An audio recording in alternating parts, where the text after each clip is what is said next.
Hello and welcome everybody to another episode here on the Sitrep podcast. I'm your host Orūzgān Jim, and I'm joined by my friend Dylan, way over in Australia. How you doing, sir? How you doing? Hey everybody, hi Jim. Yeah, I'm doing good. Yourself? Not too bad. Okay, guys. So we are going to push the Valor Victory system by Barry Doyle into yet another decade, and by that I mean another century. Originally written for 1939 to 45. We've done 1954, 1968, 1982, 1982, 1993 upgrades. I said 1982 twice on purpose. We did both Falklands and Lebanon. And now we're going to go into Afghanistan, 21st century war on terror with some Australians versus Taliban. Okay, so some super fast background here. We're going to be looking at something called Operation Perth.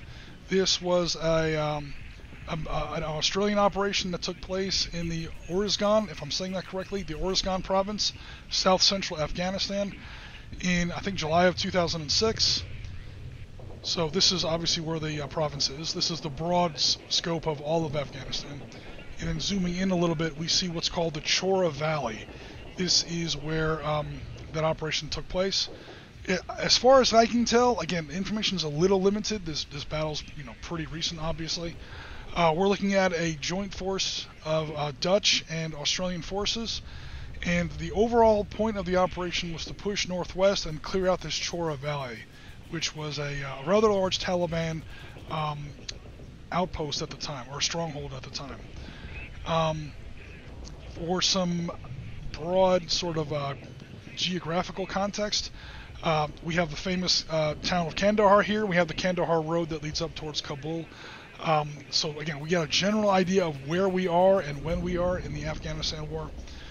But again, specifically, we're going to be looking at an Australian ground task force moving northwards with American air support. We'll get into that in just a second. Into the Chora Valley in July of 2006. So zooming in a little bit more, we see this is a close-up of this general area. Again, Tarin Kowt, or Kout, if I'm saying that correctly, was the main launching point or springboard of this operation. The Australians were the ones that were mostly tasked with moving northwestward into Chora Valley. Again, there were Dutch forces on the ground operating in some pretty fierce action in the neighborhood as well, and there was a fair amount of American air support helping out here as well, and we'll get into that in just a second. Now, details get really sketchy really fast, at least in the sources I was able to find. Again, Chora and this whole Tarin Kowt area was the springboard of the operation. The idea was to push northwestwards. As far as where specific skirmishes or firefights took place, I'm not able to find a lot of information on that right now. So this Kotal location is admittedly a guess. I don't know if there was an actual firefight at this location. This is a guess based on the trajectory of the operation and where it was taking place and what their overall objectives were. This seems to be the kind of place where a firefight like this would have happened. But admittedly, this is not a usual, a risky, double check every fact kind of a thing. This is quite honestly a guess. So here we have a look at our map for today's battle. It's a small Afghan village, a little bit of roads, a little bit of trails, and some high ground around it, some sparse vegetation. This province is very lush in some areas. This is not one of them. So again, looking back at these maps, we see some very, very sharp lines between green areas and areas that are not so green. I don't know if this is an irrigation thing, but I basically had a choice between setting up a map in this dense vegetation and agricultural area, or in the more classical Afghanistan mountains kind of a thing. I went with the latter. Again, this is our first Afghanistan game, so I'm trying to stick to the basics. So I didn't put in that much special terrain. We can definitely explore those options later, but for now we're sticking with the usual arid, mountainous kind of terrain that you see in throughout large stretches of Afghanistan. All right, down here we have our forces. So I'm going to zoom in here and take a look at our forces. First, we'll take a look at the Australians. We are looking at elements of 4th Royal Australian Regiment Commando. So a 4th RIR was upgraded to a Commando unit, I think in the late 90s, to best of my information. They were pretty much the spearhead, at least the Australian spearhead, for this operation in particular. Again, Operation Perth, July 2006. Part of the Special Operations Task Group that the Australians had deployed in country at the time. So again, for those of us who watch this stream regularly, we play a lot of Valor Victory on this channel. You're used to the basics. These are pretty much just the same kind of units as we had with our 1993 Rangers for Somalia, Mogadishu, just now with Australian support weapons, obviously Australian graphics, Australian flags, and so on. But the numbers are pretty much the same. These are elite troops. They obviously have that E in the upper right-hand corner. They have the very powerful anti-personnel firepower ratings. Fans of Valor and Victory may look at that and kind of balk at the sheer size of those numbers. Again, every weapon in these modern squads is automatic. Every single fire team has at least one light machine gun. So picture, a World War II BAR or MG42 or, a similar weapon always baked into the squad. So if I tried to put a SAW or a Maximi or a Mini-Me or any kind of the smaller 5.56 caliber support weapons that you see on a fire team in 1993 forward, or 1990s forward, as a separate support weapon, I mean, it would literally break the game. The only way to do it is to redesign the counters so that those support weapons are integrally baked into the fire team. That's why these numbers are so high. Another thing that's baked in here is every single fire team also has a grenade launcher. And that's this 3-1A, or in the case of a squad, a 3-2A. That's basically the firepower of the weapon. It's armor-piercing class. There's no vehicles on the table, so we can ignore that for now. And then that number 2 is the number of shots it gets per turn. Whether or not there's 1 or 2 grenade launchers in the unit, obviously. We also have some traditional support weapons here. We actually won't need the sniper counter, and I'll explain that in just a second. We have the Australian F1 fragmentation grenade. No worries there. We are playing with Kasevec rules. We have modern enhanced fighter bomber strikes. Again, these aren't really fighter bombers in this scenario, but we'll get into that in just a second.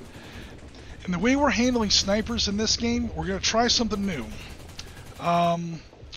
Instead of the normal way that snipers appear, we're going to try snipers in sort of a almost like off-board artillery. Is a blunt way of putting it. So these are sniper shots, off-board sniper shots. He gets 3 of them in his game, and then he's done with it. They're almost like support missions. And these are 50 caliber sniper rifles. I know these are SR-25s in the graphics here, but the sniper rifles that we're actually using in this game are going to be more like either Macmillans or Beretts or the big 50 caliber sniper rifles that are shooting from half a mile away, 2 miles away, from way off the board. And they can hit anything that can be seen from any southern hex along the table edge. Anything that you can see from the southern edge of the table, these sniper rifles can hit. He doesn't have to roll for them. He doesn't have to wait for me to roll boxcars or anything else like that. He basically gets 3 shots, and they're pretty significant. Over here we do have 3 civilian counters on the table. We have some special rules for those. And of course we have the Taliban, because we have to have bad guys. We are rolling out the -0 officers that Piotr and I, that's Yavasa on tabletop. Piotr and I play tested in our Dien Ben Phu series. What's the point of having a -0 officer if it gives no bonus? Well, remember, if you have a leader or an officer, whatever you want to call it, with your squad, there are certain things you're allowed to do, like move 6 hexes a turn. So these are very poor officers or leaders that can do certain things. They are technically leaders, so they allow certain leader abilities, but as far as anti-personnel fire checks, morale checks, things like that, they don't give any bonus. Then we have one guy that's pretty experienced. Then we have one genuine badass. This guy has been around. He has fought the British. He's fought the Americans. He's fought the Australians. He's fought the Dutch. For all we know, he's fought the Soviets back in the 80s. He is a real -2, normal officer, leader officer. We have a Dushk, we have a 60mm mortar, we have RPGs, and light machine guns, medium machine guns. The normal sniper thing, the normal snipers that appear in normal Valor and Victory is how the Taliban is going to access snipers if they get them. And of course they have a small cache of grenades as well. So other than that, I know there's a lot of house rules here, but again, we've been playing modern editions or modern expansions of Valor and Victory for quite some time now. All of those rules are pretty much going to remain, the way they normally go. We do have a few special rules for this particular scenario. We talk about Australian offboard snipers, how the American air support's going to work, and how Australian casualties are going to work. So historically, this skirmish is one of the heaviest battles Australians fought in the Afghan war. There was a total of 6 wounded and 0 killed. So in short terms, what this means is that if Dylan exceeds this casualty rating, in other words, if he takes more losses than were taken historically, he loses the battle regardless of the score. So he has to really keep an eye on his casualties. He's going to have to play this kind of carefully here. The good news is for him, he is barely outnumbered by me. In fact, he's not outnumbered by me very much at all. He does have medics, and he has some pretty insane support packages. So he should be able to clean up these Taliban without too much issue. It's just he is on the clock, and he has to watch out for casualties. One more thing, and these are some more special rules that we're rolling out for this scenario. There are 2 Taliban IEDs on the table. These are not booby traps like we've seen in 1982 Lebanon or Vietnam games. These are booby traps plus. These are booby traps squared. IEDs are a lot more dangerous than your typical, grenade on a stick in the jungle or tiger trap or punji pit. These do damage over an incredibly wide area. They're very, very powerful, and they need to be looked out for. Fortunately, Dylan has ways of locating and neutralizing these before he steps on them. So we'll get into that as the game progresses. Tough Ears, hello, Skobek. Hi, how you doing? Gaz, welcome to the stream. Skobek, it's been a while since I've seen you on one of our streams. Welcome, and thank you very much for coming by. At least one of my streams. I'll try not to take it personally. I'm just kidding. Okay, so any last questions, Dylan? I'm going to shut up and finally allow you to say something. Do you have any more questions or comments about this game before we get started? No, I'm good to go. I'm looking forward to it. It's the first time we've done anything even, I think it's less than 15 years ago. So it should be interesting. Yeah, so again, Valor and Victory is written for 39 to 45, and we've started expanding it. This is just me playing around with the rules, so it's by no means a canon or official rules or anything that that Barry Doyle put together. So this is completely unofficial, not real Valor and Victory rules or anything else like that. We've tried 1954 Dien Bien Phu. That was pretty easy. 68 Vietnam got a little bit more complicated because we had to bring in medics, casualty evacuation rules, POWs, civilians, helicopters were kind of a pain in the ass. And then we've been expanding it from there. We've done 82 Lebanon, we've done 82 Falklands. 1993 Mogadishu was kind of tough because now every squad also has a grenade launcher. Actually, every fire team also has a grenade launcher. The standard Marine Corps, Army, generally NATO, 4-man fire team has one M203 type grenade launcher somewhere in it. That gives every single squad an explosive weapon. That gives every single fire team an explosive weapon. Every single fire team a very, very light anti-tank weapon. More like an anti-vehicle weapon. So it starts to strain the rules a little bit. This game is going to strain them a little bit more. We're eventually going to reach a breaking point. At the moment, I'm just kind of curious where the breaking point is. So if this game works out, the next game's going to be even more modern, and we're going to keep pushing it until I finally break the system. I'm starting to see some cracks. I think it's finally starting to get a little bit stressed out here, but we'll see what happens. Okay, so here is the map for the current Taliban setup. Okay, so Taliban obviously is on defense. The Australians are coming in from any southern table hex, or from any hex along the southern edge, I should say. There are 5 objectives on the table. The normal victory points apply. That is 1 point for the Australian player, for every casualty inflicted upon the Taliban, 4 points for a POW, 2 points for an evacuated civilian counter. We're going to get into that as the game progresses. It's 4 points for every casualty point that he sustains himself. So again, there's not that many Taliban on the table. So if he takes more than 2 or 3 casualty points, there aren't enough Taliban. Even if he tables the Taliban, he'll still lose on points. So he's got to watch out for his casualties. Both sides get 5 points for each objective hex that they hold, and yeah, that's pretty much it. The usual casualty points, the usual victory point applies. The one thing we're allowing on this game, again, it's another experiment, is we are allowing the Australians 2 points for every civilian that they manage to evacuate safely. And, that's going to be the usual evacuation rules for POWs. So, a good way for Dylan to win this game is to evacuate casualties and take Taliban prisoners for intelligence. Just tabling the Taliban might not be enough. Because they only get 1 point per kill and there's not that many Taliban on the table. But yeah, I think that's going to be it for now. I have written down in secret where my 2 IEDs are. I know what hex numbers they're in.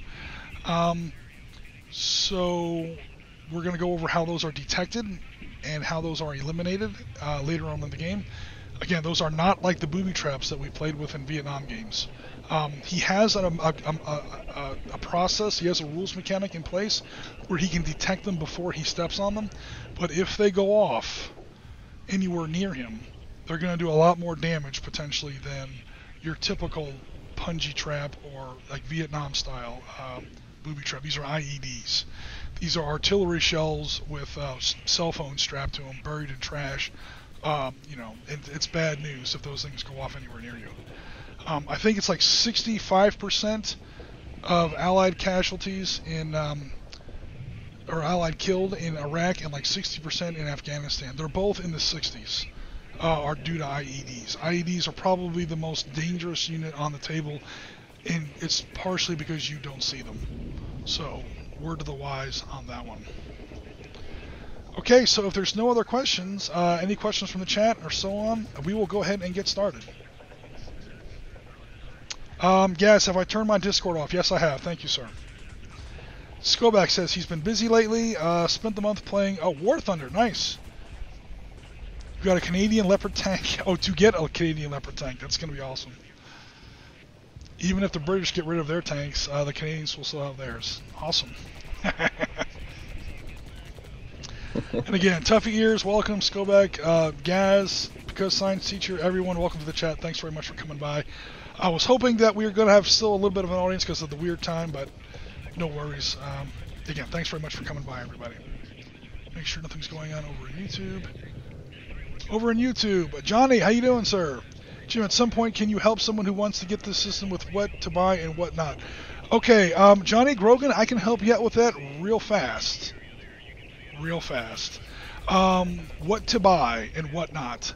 Well, I'm going to go ahead and help you out here with that. You have to buy exactly nothing, my friend. You have to go to valor-and-victory.com. You can download all this stuff for free. Now, one word of warning, what you're going to find at that website is the original Barry Doyle game. It's for World War II only. If you're interested in anything like this, for more modern settings, all those expansions we were talking about, I can probably try to help you out. Again, that's all just stuff that I've designed myself.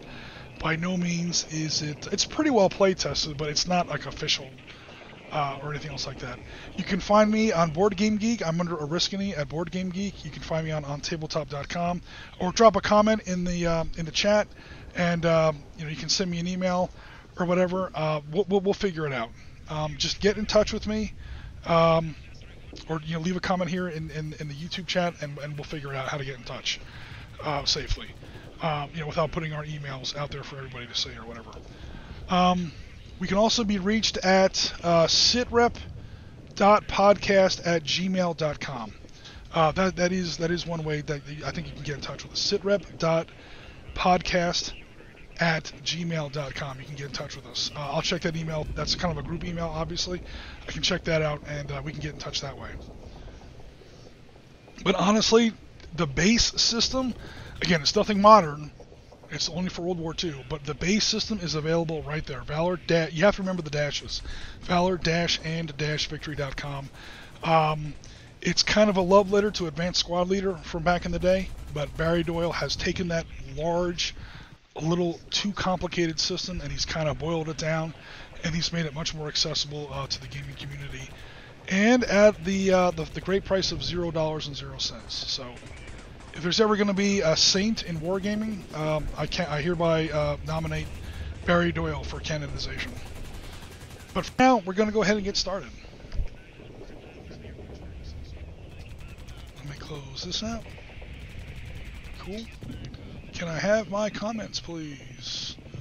I want to make sure I keep up with Mr. Chat here.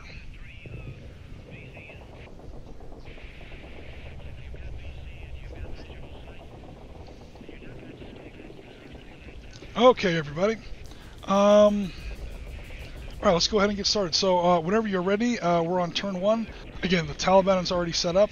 So whenever you're ready, Dylan, let's start bringing your forces onto the table. Awesome. I'll bring the first force with. I'll just take that one there. Okay. I'll bring them on at I-12. India 12. Okay, I got it. Yep, all in one hex?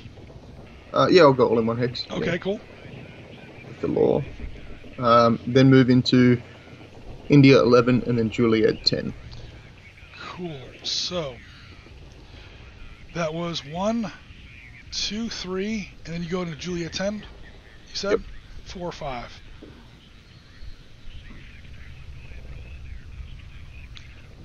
Did Mr. Mustafa see that? Technically, no. It nicks Juliet 9. And then, of course, once you get here, you're totally invisible. You were invisible here in India 12. You were almost visible in India 11, but again, it just nicks that corner there of Juliet 9. Again, everybody, for people in the chat, you always measure center of the hex to center of the hex. That's why there's a dot in the center of every hex. Cool. All right, so that was done safely. Again, there's no booby traps in this game, so you don't have to roll for that. I have IEDs instead, and those are handled differently. Oh, I forgot your law. Don't leave the law back there. All right, cool. Next horse. The next one will come on at Q12. I know you know that, but by no means, again, for people in the chat. Right-hand side. Yeah, but nobody. Do you? By no means do you have to keep these force dispositions. Just because they're set up in those squads doesn't mean you have to keep them that way. All right, cool. All right, yes, so they're coming on here in Q12, and then where are they going? Q10. Q12 to Q10. Now that I think I will see. Yep.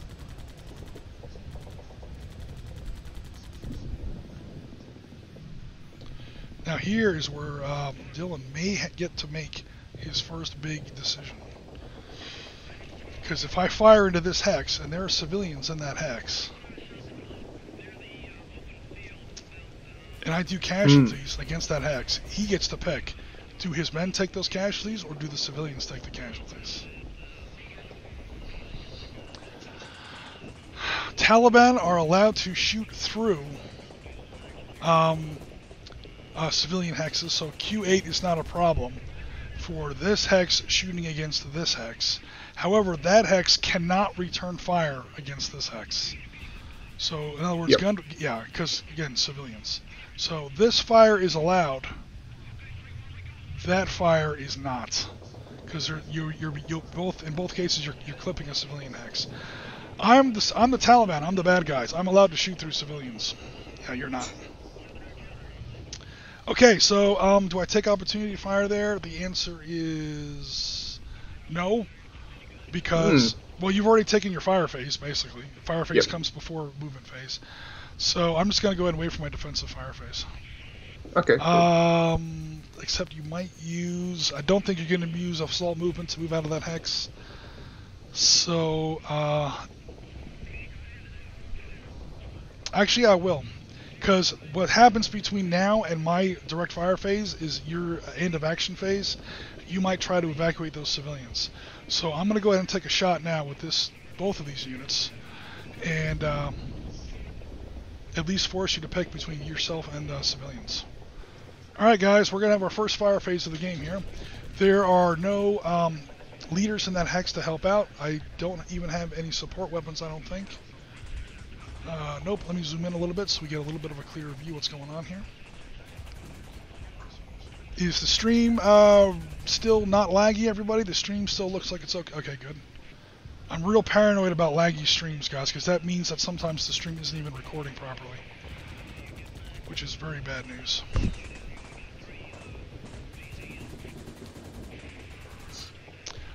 Before we get started, I'm going to take a copy of this AP chart. Shrink it down a little bit, just so it cuts down on the scrolling later on. Cool. Okay, so turn on my webcam here and let's start throwing some lead down range. Here come the Australians. This is our damn country. Get the hell out of here. Okay. So this first stack has a total of 8 points. Again, for people in the chat, you find the total number here. You find what bracket you're falling into. You roll 2d6. You apply any negatives. There are some negatives at play here. And whatever number you finally land at is the number of casualty points that you inflict. So I'm not able to combine these two because I don't have any officers here. Or leaders, whatever you want to call it. But I'm going to do this this squad and a half over here on the left-hand side first. It's a full squad and a half squad. Again, these are Taliban forces. I'm just going to use the term squad. You guys know what I mean. We have a grand total of, that would be 12 Taliban fighters in there. They're going to open fire. They have 8 total points. That's the 5 and the 3 that you see there on the counter. So that's 8 points. That puts me on this white row here, 5 to 10. I do have to add 2 to my roll for those woods. So that's bad news for me. However, you never know. I might get lucky. So, oops. Wrong tool there. Sorry about that. 2d6. I'm rolling as low as I can, but I do have to add 2 to my result. Oh man, that's a 10. That becomes a 12. Yeah, I just gave away my position. Those civilians freaked out a little bit, but who is that? Sergeant? Who's in there? Sergeant McKenzie's like, everyone just relax. The Australians are here. It's fine. I do have some more units I can shoot at that, though. Let's see here. Now, these guys have an additional penalty. They have to shoot through Q8. Now, Q8, the civilians don't bother me because, again, I'm Taliban. However, the light trees do act as a hindrance. So I have to subtract an additional -1 for that. So now I have to add 3. I have to roll a 4 to do any damage at all. 7 minus 3 is 4. I'm not even going to go ahead and take that shot. Oh, okay. Because it's literally pointless. Yep. I might assault with them later or something. Anybody else? 1, 2, 3, 4, 5, 6, 7. This RPD is just out of range. 1, 2, 3, 4, 5, 6, 7. Yep. I do have a douche in here somewhere. Oh baby. With a -1 officer, does the douche have line of sight? The douche does not have line of sight. He is blocked by building hex November 5. So again, you have to measure center hex to center hex. I'm going to say that 900 times in the course of the chat. Yep. And I know you know, Dylan, but again, there's people in the chat. I'm just, that's cool. And M6 doesn't block line of sight because the dot is in the open area, not on the building. Yes, yeah. N6 is totally clear. My problem in this case is November 5. Yep. November 6 is no problem. November 5, yeah. He's M6 is all. Oh, Mike 6 is a clear. Mike, sorry, yeah. I need to get a chart with all the little names on it. Sorry. Oh, sorry. Yeah, Mike 6 is clear. Yeah, there's building graphics in there, but again, the center of the dot shows that it's clear. The center dot in the hex shows that it's clear. So that douche has no line of sight. This guy would not even bother firing at. So for now, it's just these guys have fired, so I just have to remember that for when my fire phase comes along. Make sure I don't shoot these guys again. And all these other clowns are out of range. Cool. Okay, continue your movement.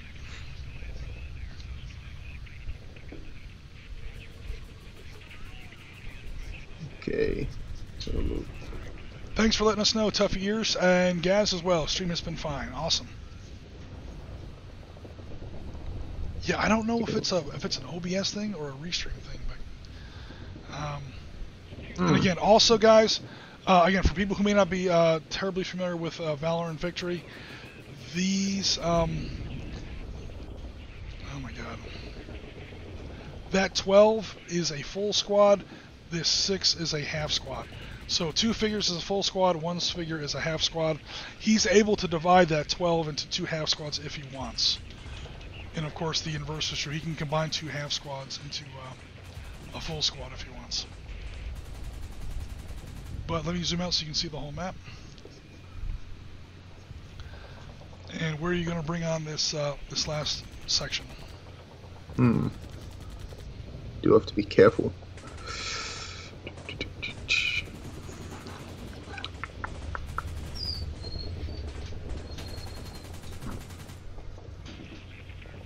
This is tricky. This is tricky. I'll bring them on into Igloo 11. So Igloo 12 and then Igloo 11. Is it Indigo? I'm sorry, I don't know that. Actually, it's in America. Apparently, there's more than one.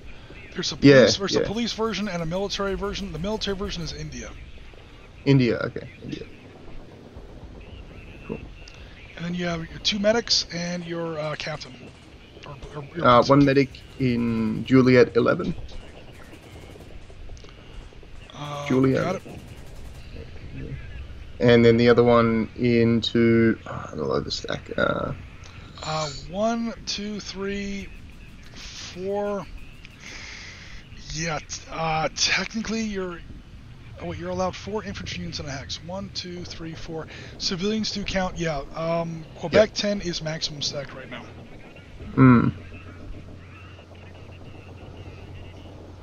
Civilians do count as a air quotes infantry unit when it comes to stacking purposes. Yep, and I don't want to just leave him sitting at the back there, hanging out. That would not be... actually, yeah, no, I'll move him into Quebec 12. I'll take that risk. It's, That leaves us now with Lieutenant Lawson. Lawson will move into Juliet 10 with the law. Okay, 1, 2, 3. That stack is still legal? Yep. Cool. Okay, we got some questions in the chat. Are we playing this on Vassal? No, we are not. We are playing this... Hasdrubal, welcome to the stream. Awesome name, by the way. Yes, I get reference. But we are playing this in good old-fashioned busted Microsoft Excel, believe it or not. And we're just... I'm playing with my friend Dylan, who's in Australia. I'm in Fort Lauderdale, Florida.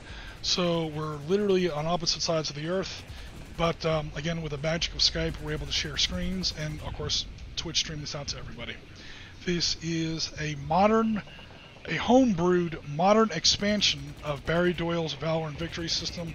Again, available for free download, valor-and-victory.com. It's also all over the place over on Board Game Geek, where people have done all kinds of expansions on this. I am far from the only or even first person to do any kind of an expansion in Valor and Victory. Nowhere close.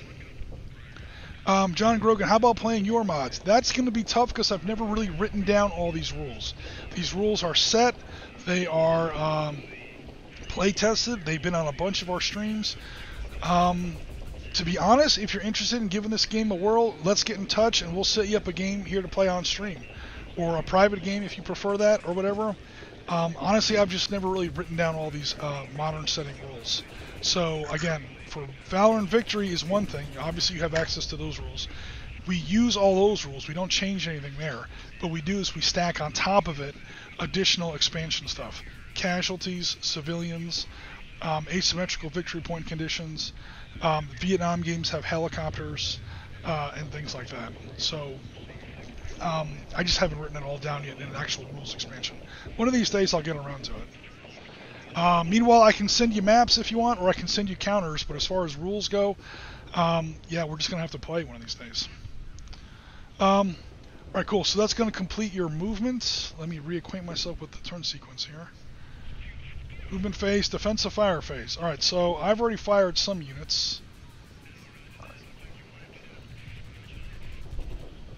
These guys here specifically. Are any of my IEDs in range? None of my IEDs are in range. I will not fire off any of my IEDs, or either of my IEDs.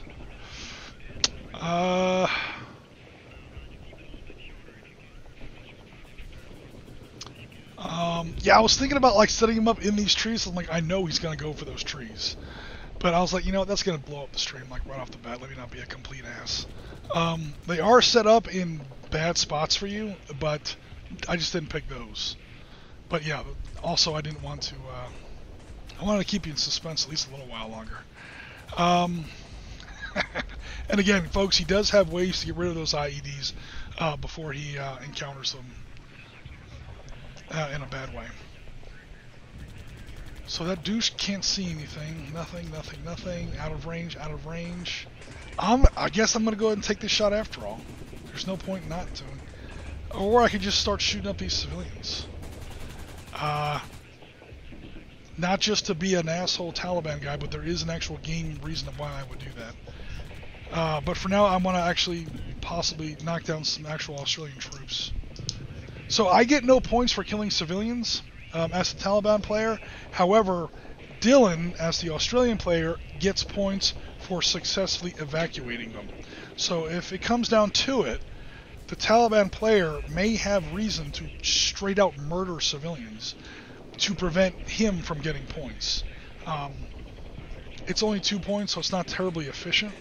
Otherwise, the first move every Taliban player would make is just mow down all the civilians. I'm not going to sit here and defend the Taliban, but it would just make for boring gameplay. But for now, what I'm just going to do is take those other 8 points I didn't shoot before, shoot through these light trees into these normal trees, so it's a total of +3 to my roll, 2d6. I basically have to roll an unmodified 4, because my 4 gets modified to a 7. I need a 7 at least to do anything. So here come 2d6, and I get a 7, so that becomes a 10, no effect. That's going to complete my defensive fire phase, because nothing else is in range or has line of sight. He's being very careful, that's good. Advance and assault phase. All your guys get to move 1 hex if they want. Yep, I'll definitely be doing that with at least 2 of the squads. So the one in India 10. India 10, got it. Hello, Walkabout Games, how you doing? Okay, there's nobody in India 10 right now. Oh, sorry, Juliet 10, sorry. Got it. That's okay. All right, what are they doing? They're going to go in K10. All of them? All of them, yep. Okay. Including the lieutenant and the sergeant. Yep. Cool. Walkabout Games, welcome to Afghanistan. India 11 to Juliet 10.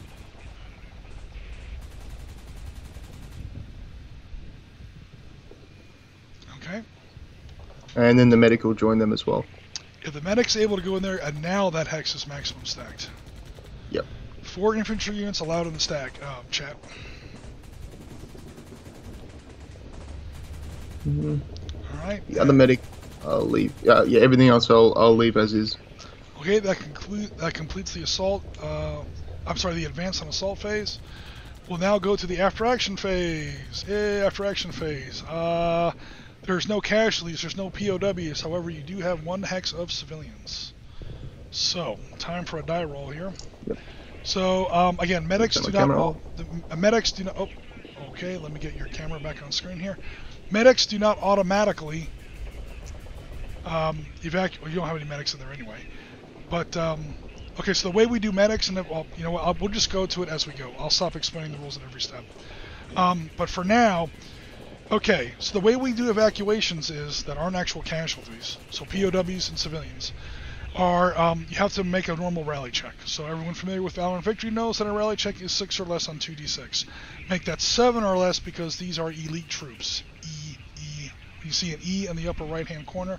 That means that they're elite. They get a +1 bonus to that roll. So now he needs a 7 or less. Make that an 8 or less because Mackenzie's in there with a -1 bonus. And he hasn't used that -1 on anything else so far this game. You're allowed to use that -1 once per turn. So, -1 for Mr. Mackenzie. Basically, you're looking for an 8 or less on 2d6 to successfully evacuate those civilians. Oh, 11. 11. Those civilians are too panicked. They're not listening to anything you say. Your interpreter, your one guy in that fire team who speaks, the local language is just not doing well right now. Basically, you're still stuck with those civilians at the moment. I think that concludes the after action phase. We now go to turn 2. Or no, technically we go now to Taliban turn 1, I should say. Yep. Okay. So, Taliban turn 1. We start off with the command phase.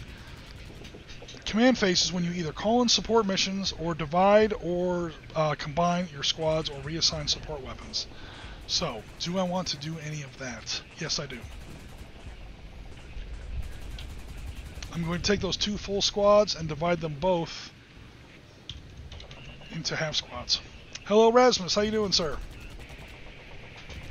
Oh, you got a pretty good audience today. I was afraid we weren't going to have much because of the weird time. Alright, make sure I didn't screw anything up there. Okay, cool. So we subdivided those full squads into half squads.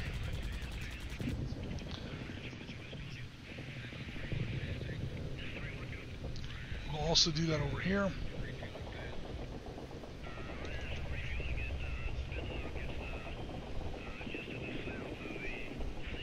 Get rid of that squad.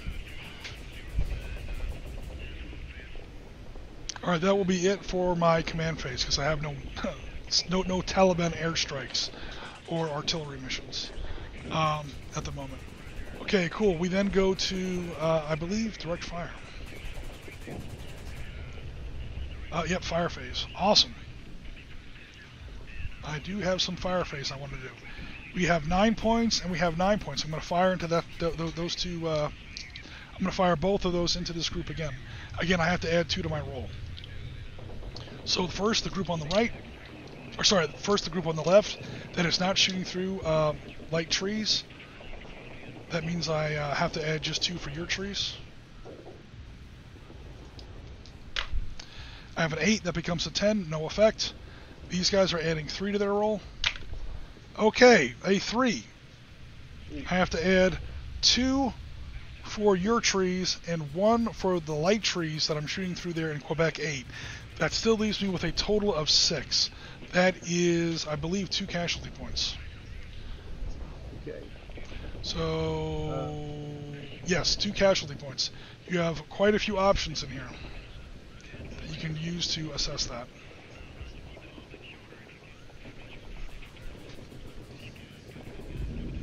Yeah, I'm going to have to pin the half squad. Okay, that is 1 casualty point.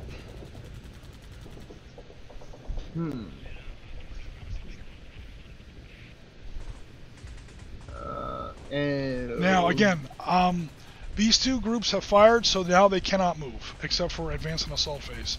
So I can't assault you. I'm too far away to assault.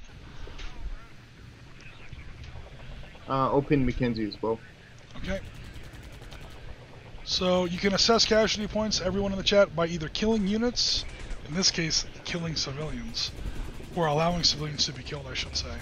So what Dylan's doing is he's taking the fire himself and he's protecting the civilians. However, it does mean that some of his guys are pinned down. Okay. Continuing my direct fire phase. This officer cannot see him, which is fortunate. Very. However, that officer, I could call him an officer, that leader, Saharat, can see this unit because you moved into my line of sight. You do have cover because of the trees. And so not only is he going to fire, he's going to call in a mortar mission from my boy back here. He's got a 60mm mortar back there. Taliban did have mortars in this battle. So that's only going to be 6, plus 2 for your woods, minus 2 for Jahani. He's my good commander here.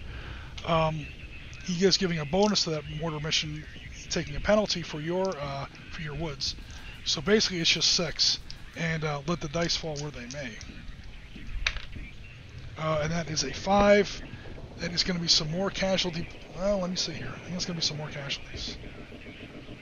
I think so. Yeah, that's going to be 3 casualty points.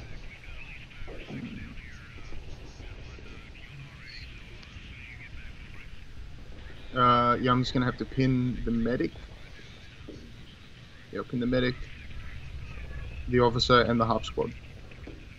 Oh, sorry, yeah, both officers and the half squad. So I forgot that was it. Well, both leaders. Oh crap! I moved the world. Hold on. I hate when that happens.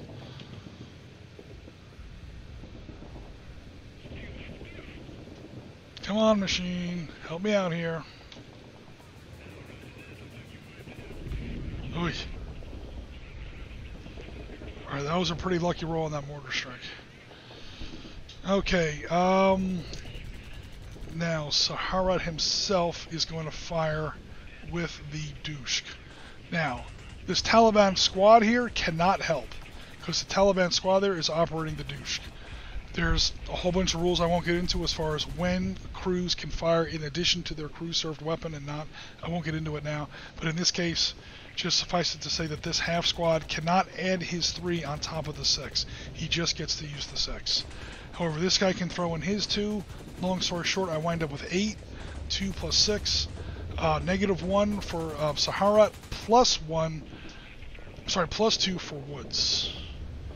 So I'm going to go ahead and roll here. Oh, shit. Hold on. Turn on Mr. Webcam. That is a 10. That becomes an 11. That is no effect from the Duke. Nice. Yeah, but there's like a lot of fire coming here. Yeah, this is going to be... Alright, 3 points. Again, plus 2. I really don't expect anything to happen here, but you never know. Hell no. 9 becomes a 12, no effect. Oh no, 9 becomes an 11. Trust me, that's no effect. And then we have Jacques Lee here, who again is a -0 officer, so he applies no bonus. 2 plus 3. Now this guy does get to add, again, light support weapon, very heavy support weapon. There's a big difference between an RPD and a Dushk.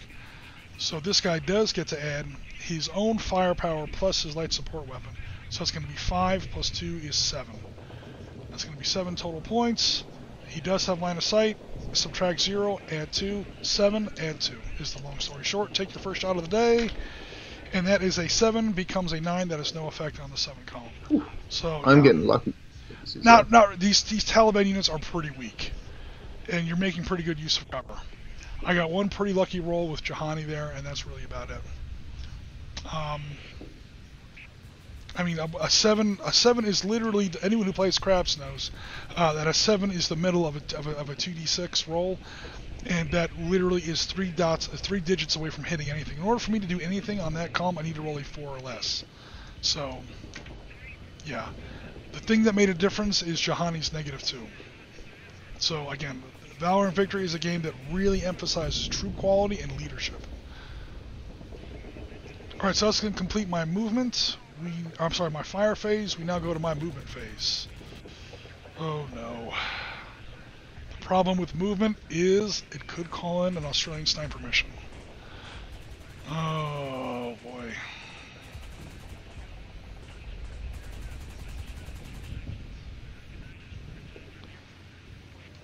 I honestly don't know if I want to move anything. Oh god, because dude, they're off. You know what?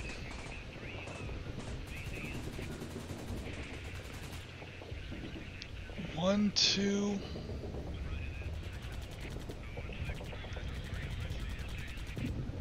3, 4. I want to get this. Yeah, I want to get this RPG where I can actually hit something. 6. Okay, I'll take opportunity. Oh, can I? Yes, you can. Is all I'll yes, say. Yeah. Cool. That's quite a lot of shots. Yeah, I probably. You know what? I took my finger off the piece. That probably wasn't the smartest move, but then again, I'm trying to get this RPG where it can actually do some damage. So, the rules that we're using for our new off-board sniper missions are anything visible from any southern hex. Okay. Yep. So that's Oh no, I was going to shoot at it just with the guys in Juliet 10. Okay, that's also legal. So, yep. Cool. I think I'll do that instead. Yeah. 1, 2, 3, 4, 5. Not very many of your guys are in range. 1, 2, 3, 4, 5. Okay, so again, Australian units are using a mix of the Australian, those Australian stairs, STEYR. Those are 556mm NATO ball ammo, so they have a range of 5. And M16, or really M4 carbines, again, also 556. So basically, the Australian force is stuck with a rate of 5, or with a range of 5. Now, they have a 5-star. This is the range, by the way, for people in the chat. Is this number here, 5-star, that I'm covering up. So that means that there's also a light machine gun in there that can shoot out to 6. So he can fire 2. So this guy's worth 2, and this guy is worth 4. Okay, out to 6, because he's got a light machine gun in there as well. Not 12 and not 6. He's got 4 and 2. So he's got 6 points there. Also, this medium machine gun, this FN Mag, has a range of 7, and he's worth 3. So it looks like if you want to fire that stack, and the officer's no good at all, because he only has an M4 or a Stair AUG, and he only has a range of 5. So we're looking at a 4 plus 3 plus 2. That is, was that 9? You can fire 9, or you can use one of your off-board fire missions. I'll fire 9. Okay. I'll see how this goes. So 9, there is a -1 bonus for Murray. Murray can help with the direction of that fire, even if he can't fire himself. So you get to subtract 1 from your roll. Add nothing, because I'm like a dumbass and out in the open. So let me get your webcam on. Okay, cool. Go ahead and roll your dice as low as you can. Oh, shit. That's not right. That 4 gets reduced to a 3. Oh, no. Oh, no. That's my own damn fault. You were on 9. 3 is 5 casualty points. So again, you find the row and you cross-reference your adjusted roll. That gets a 5. 5 casualty points. There's only 2 casualty points in the hex. This last number is the casualty rating. That is going to be one less RPG team in the mix.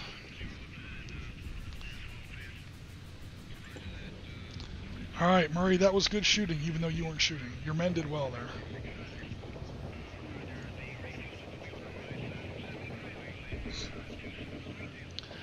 Okay, I'll zoom out again. See, I told you I wasn't supposed to move. The Taliban moving is a bad idea. There's too much Australian firepower on the table, too many snipers, too many long-range machine guns. Alright, that will be it for my movement phase, as productive as that was. I ain't moving nothing else, that's for sure. That means we go to your, oh my god, here's where it gets ugly, your defensive fire phase. Yep. So anybody that didn't take opportunity fire can now fire. And isn't pinned. Actually, this won't be too bad. Most of your force is pinned, or a big part of your force is pinned down. Yeah, most of it's pinned. The only one that isn't are the 2 full squads, really. Yep. That's basically it. Yep. Let me see here.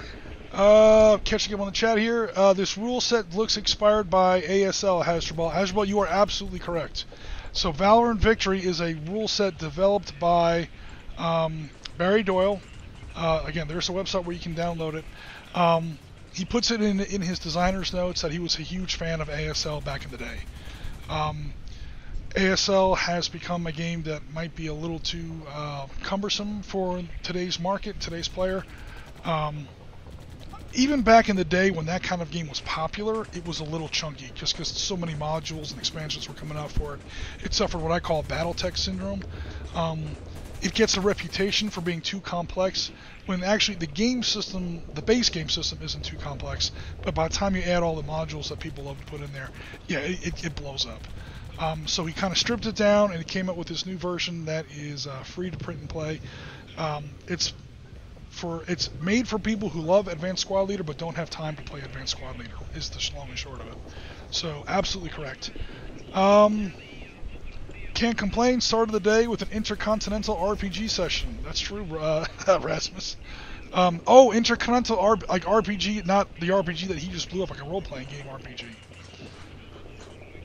Yes, Rasmus, yeah, totally correct. ASL and this game are very closely related.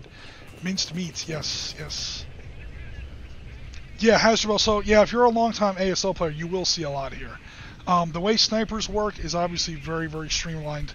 The way support weapons work is very streamlined.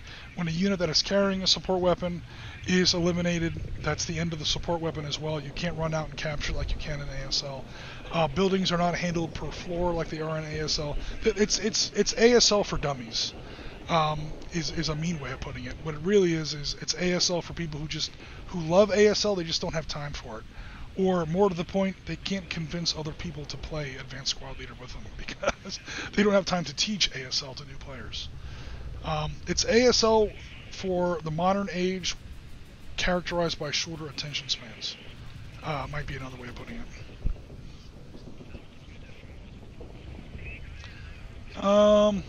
Cool. I'm also watching YouTube, Johnny Grogan. Yeah, sure. Whatever. Yeah, so hopefully that email will work for you. Again, it's sitrep.podcast@gmail.com. Drop us a line, and if that's correct, if not, I'll find your YouTube channel, and I'll drop you a message on that. We'll figure it out, and we'll get in touch one way or the other. Okay, so sorry for the interruption, Dylan. I'm just trying to keep up with the chat. It's over to your defensive fire phase.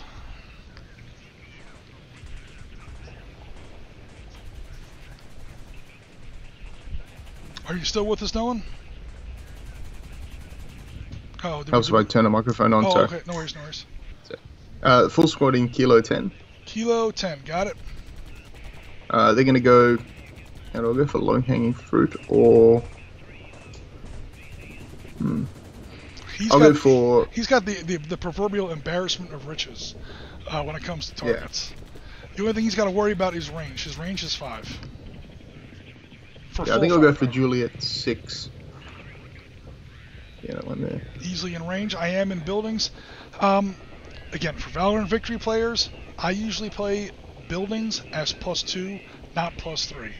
They're either lighter buildings that you see stone churches and so on in France in original Valor Victory, or they've been badly damaged.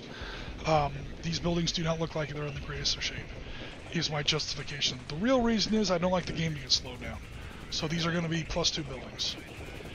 Okay, so -1 leader in that hex cannot help, neither can the -2 leader, because they are both pinned. So it's going to be a straight out roll. 12, you have to add 2 to the roll. The good news is that you are on the 12 table, so you're on the gray row there. You have to roll 2d6 and add 2 to the result. Yeah, camera set up. Oh, let me make sure it's showing. Give me a second. Don't roll yet. Don't roll yet. Don't roll yet. Oh, come on. Come on, machine. There we go. Cool. All right. Let's see if I can actually roll on the camera this time. 10. Right. 10 becomes a 12. That has no effect on the 11 to 18 row. So he fired blindly. He chewed some plaster off that wall, but didn't actually hit anything. No red on the stone. And then the other ones I can shoot are in Q10. Right. So there's they're 12. Much limited. You probably don't, but you know you already rolled and you got a bad roll, and so you don't want to waste it. You get to use that law, but you only get to use that law once. Also, yeah, I'm going to save 1, that. 2, 3. Oh, never mind. The law was not in range anyway. Much ado about nothing. Sorry about that. Oh, good. No, it's good. What made me think of it is that this 12 does have a 3 that he can add in there. That still leaves him on the same row. It's 15, but he does technically get 15. Cool. He'll go for 06, that 3-man sort of operation there. All right. Cool. Again, same roll. He's got to roll 2d6. Let me get you back on the. Get your webcam back on the screen here. All right, cool. We're looking for 2d6. Add 2 to the result. 7 goes becomes to a 9. 9. Just missed. Oof. So there's the 9 on the 11 to 18 row. He just missed. Close. All right. You know what? After what you did to my RPG team, you You get no sympathy from me. You only get one. Like, that's the... That was literally my only, also my only RPG. Nice. Okay, so that will end defensive fire phase.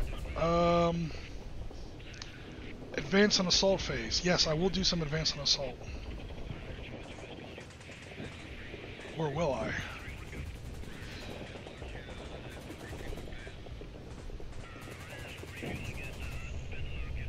Because it's like the only time I can move and not draw opportunity fire from either onboard units or off-board snipers.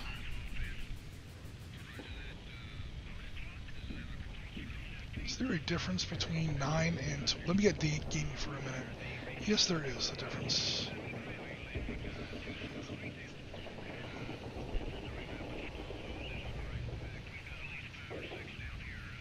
Alright, that will be it for my advance and assault phase. After action phase, I've got nobody pinned. And I don't give a damn about casualties because I'm the Taliban. That will be it for turn 1. We now begin turn 2. Awesome. And here's where things are going to get nasty. Cool.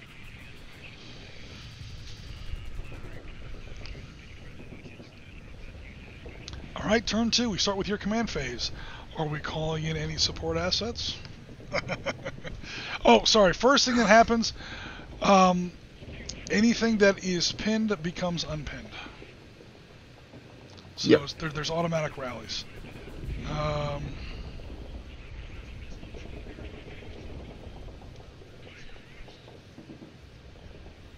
Awesome. Alright, cool.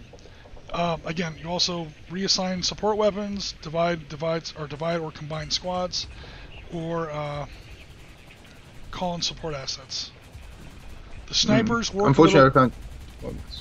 The snipers work a little differently than normal support assets, but you do have two. They say jet strikes, guys. Forgive me because it says jet strikes on there. That's to differentiate it from helicopter airstrikes. In this case, the quote jet strike is from an AC-130 Spectre gunship, which is obviously not a jet plane. But AC-130 Spectre gunship support during this battle was actually pretty intense. There's no direct reports, but we can infer this from the report that the AC-130 Spectre gunship had to break off an RTB because it ran out of ammunition. I'm going to say that again. Wow, okay. A Spectre gunship ran out of ammo.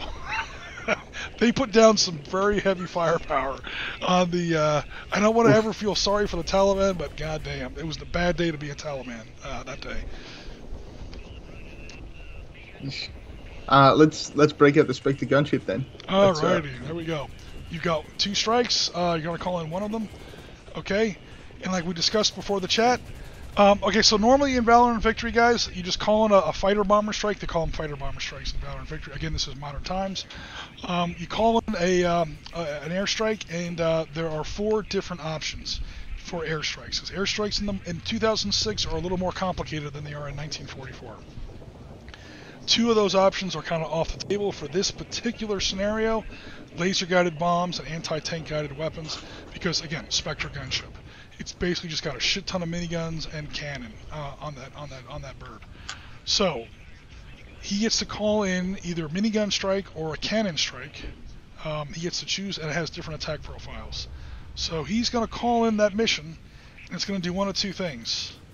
It's either going to hit 1 hex 3 times. That's the cannon strike, or it's going to strafe. He calls in a mission, and then it's going to do a line of 3. And he can set up that line of 3 hexes however it wants.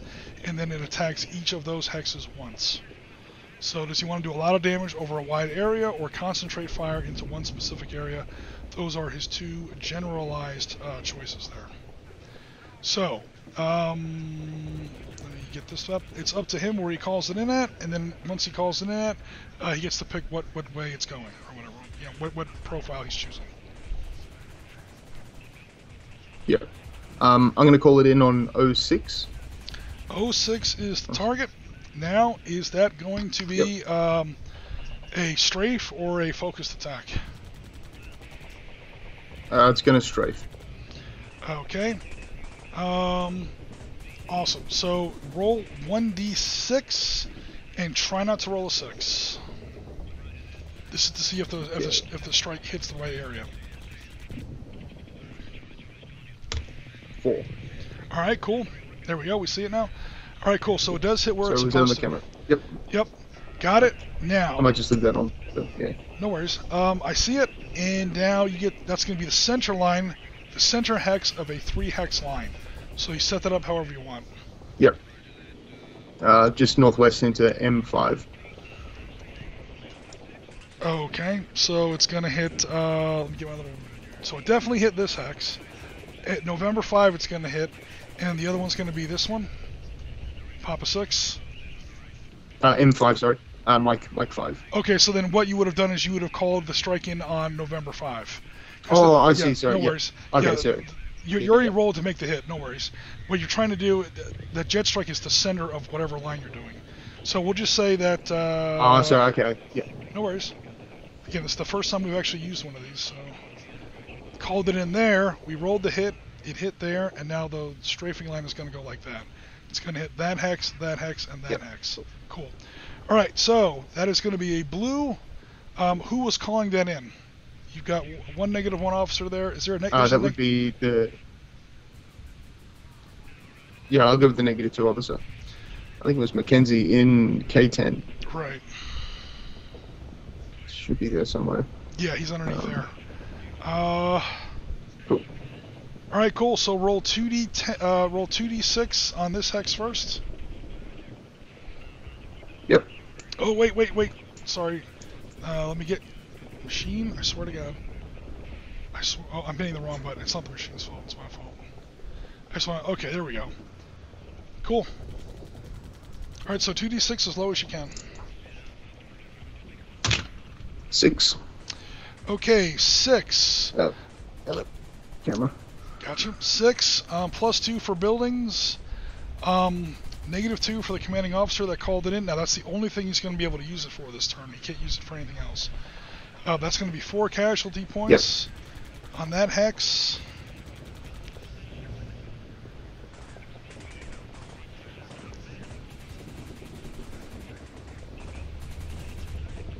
That's 2 points knocked out, and I'm going to get rid of the other 2 by pinning those 2 guys down.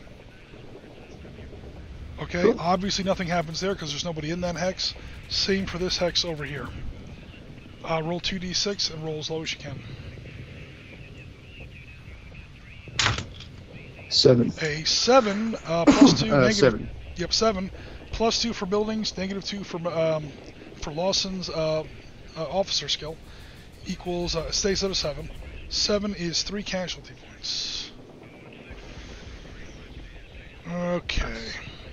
I think that's very bad news for me. Because obviously the support weapon has no casualty points of its own. If I pin the officer, or the leader, I still have to kill these 2. There's no way I can save that douche. That douche is done. So I kill 2 casualty points with the half squad that was in there, and then the 3rd casualty point is assessed against the officer or the leader by pinning him down. Nice. And cool. Awesome. I'll zoom back out.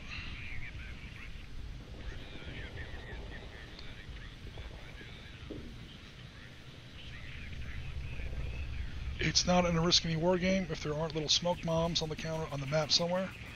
So we're gonna go ahead and, just for fun, mark the airstrikes where they took place.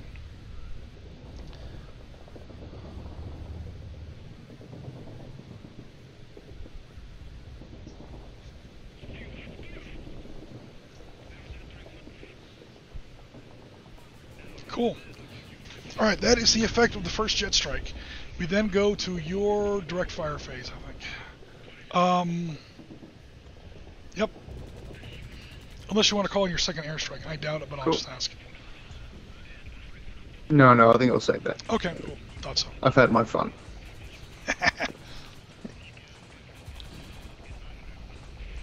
Now again, anybody that moves... Direct fire. Anybody that moves can't direct fire. Anybody that can't direct fire can't look for IEDs. So you do, again, to search for IEDs is what's in place of direct fire.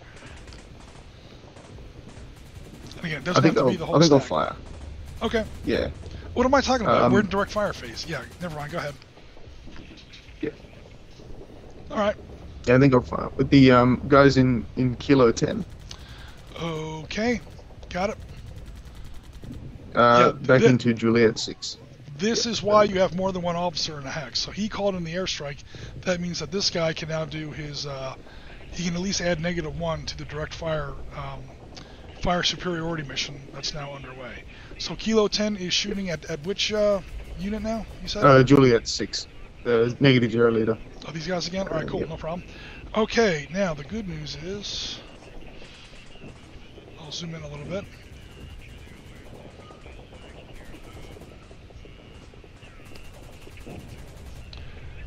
There's a lot of firepower there. You want to save that law because that law's not in range. Because everybody's now rallied. Lawson can add in his 2 points. He just can't add in his -2 penalty. Or bonus because he already used it on the airstrike. Cool. So 1, 2, 3, 4, 16. Hello, Western firepower. 24. Did I get that right? 16. 22. All right. Yeah, 22 points. Subtract 1 for Westridge, because again Lawson's busy calling in Spectre strikes. He's having more fun than Westridge is. Oh, you get to play with Spectre gunships. I get to fire a law rocket. I can't even. That's not even in range yet. All right, so we got 22. That puts you. Good grief! That puts you on the blue strike. It's basically another airstrike at this point. Okay, and you are adding 2 to the die roll, subtracting 1 net, add 1 to the die roll. So there is a slight penalty, but you roll 2d6 on that blue column as best you can. Or the blue row, I should say. That's 8 becomes 9. 8 becomes a 9. That is still 2 casualty points. 1, I guess. 8. Oh, at 1. Oh, that's even better. Cool. This guy's not worth a damn anyway. I'm going to pin down the so-called leader there. That's what you get for not going to officer training school, Mr. Taliban. How dare you not attend Sandhurst Military Academy? Alright, okay, I think this guy still has no line of sight. That this little group back here. That leaves us with this group over here if they want to fire. If they want to fire. Again, yeah, they want to fire. Okay. Yeah. 12... I'd like at least one of those to be looking for IEDs. So I think I'll have the full squad and the officer fire. Okay, the officer, to look for IEDs, the officer has to be with the group that's looking for... Oh, okay. Looking for IEDs, yeah. So we can have the officer and the half squad reserve their fire for now. That leaves us with 15 points to shoot into, I guess, this hex here? Yeah, that one there. Yeah, it's really good to shoot at pin down units, guys, because they can't re-pin. So if you want to actually kill people, shooting at pin units is a good bet. So you got 15. That puts you on the gray row. Go ahead. Dude, I'm just thinking 15. If I add in the squad on the leader, then I can take it up to that next row. Oh yeah, you just be giving up the IED search. Yeah, I'll do that. Okay, so now you're up in the blue row. Shoot everybody. Alright, blue row, roll 2d, and you have to add net 1 to the die roll. 2 for your buildings, -1 for your sergeant in there. So, blue, add 1. Nice. 6 goes 6 to 7. becomes a 7. That is 3 casualty points. Oh no. Yeah, I've got to start killing people now. So I can pin this guy for 1. Actually, I'm just going to start. That's going to be 1, 2.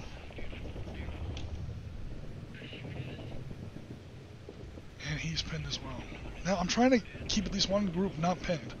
I'm going to overpay a little bit. I got to keep one because he's about to start moving guys, and I want to keep at least some active units. Oh, nice. Huh. Yeah. That's fine with me. Because he's going to evacuate these guys, but these guys might start assault and moving. Oh, I probably should. You know what? Hold on. They can take it back. That's cool. Yeah, let me not be a jackass. Because now that he's fired, he's probably not moving. So I'm going to pin down him. That's worth 1. And then 2 more when I wipe out that pin down squad. 1, 2. So you can't pin down and then assess casualty points against the same unit. Because that's being cheesy. However, that was a different unit. So cool. All right, that will wrap things up for that unit's direct fire. Any other direct fire? I don't think there is too much at the moment. No, I don't think so. No. I mean, you do have line of sight on these clowns over here, but it's way too far away to hit anything. Yeah. Yep. All right. At least not with direct weapons. All right, cool. Then we go to your movement phase. Nobody that fired can move. Yep. So basically everybody except the one stack there, and yeah, that's basically just everything except there. And the medic, but he's just sort of hanging back. Please don't tell me that douche had a line of sight on the medic this whole time and I just forgot. No, I don't think so. Oh, I actually hope you're right. If I found out I could have clipped that medic. No, I think the berm was sort of, yeah. He's blocked by a Papa 11 there. Damn. Yeah. Alright, cool. That's bad news for the Taliban, it's good news for me as a player. If I had missed my opportunity to clip a free medic, that would have pissed me off. Dude, when you play the Taliban, you have to get into an evil mindset. I shoot at civilians and medics. That's how I make my money. That's how I put bread on the table, damn it. Because shooting at Australian combat troops is I'm never going to get anywhere doing that. That's why we invented the IED. Speaking of the IED. Yep. Let's go looking for some IEDs. Okay, the only unit that can do that is a unit that hasn't fired and has at least one officer stacked with it.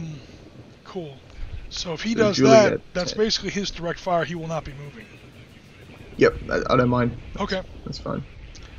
Okay, so he's got to make a rally, and that can be as little as this and at least one half squad. Yep, I'll take the half squad. Alright, cool. So those two guys are going to look for IEDs. Basically, you're looking for an 8 or less on 2d6. Cool.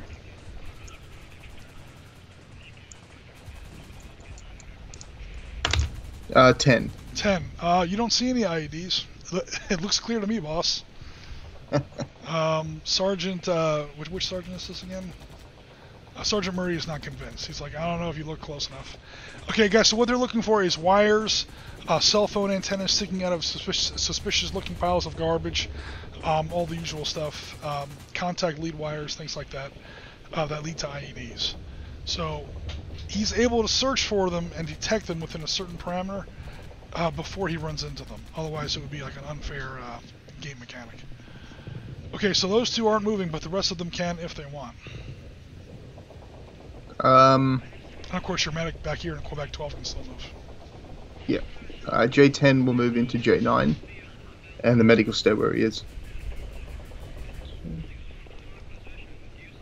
Actually, what am I doing? No, I'm not going to do that. I'll do that as a end of thing. Oh, gotcha. Yep. Yeah. No, I'm not going to do that. Use the turn sequence to your advantage. Yeah, that's insane. Why would I do that? That's... Okay. Alright, so technically no movement phase. Now we go to my direct fire phase. Oh no. I don't have too much left. I have a total of 5 left here. I'm going to go ahead and take a shot into hex Kilo 10. Get this up here where people can read it, please.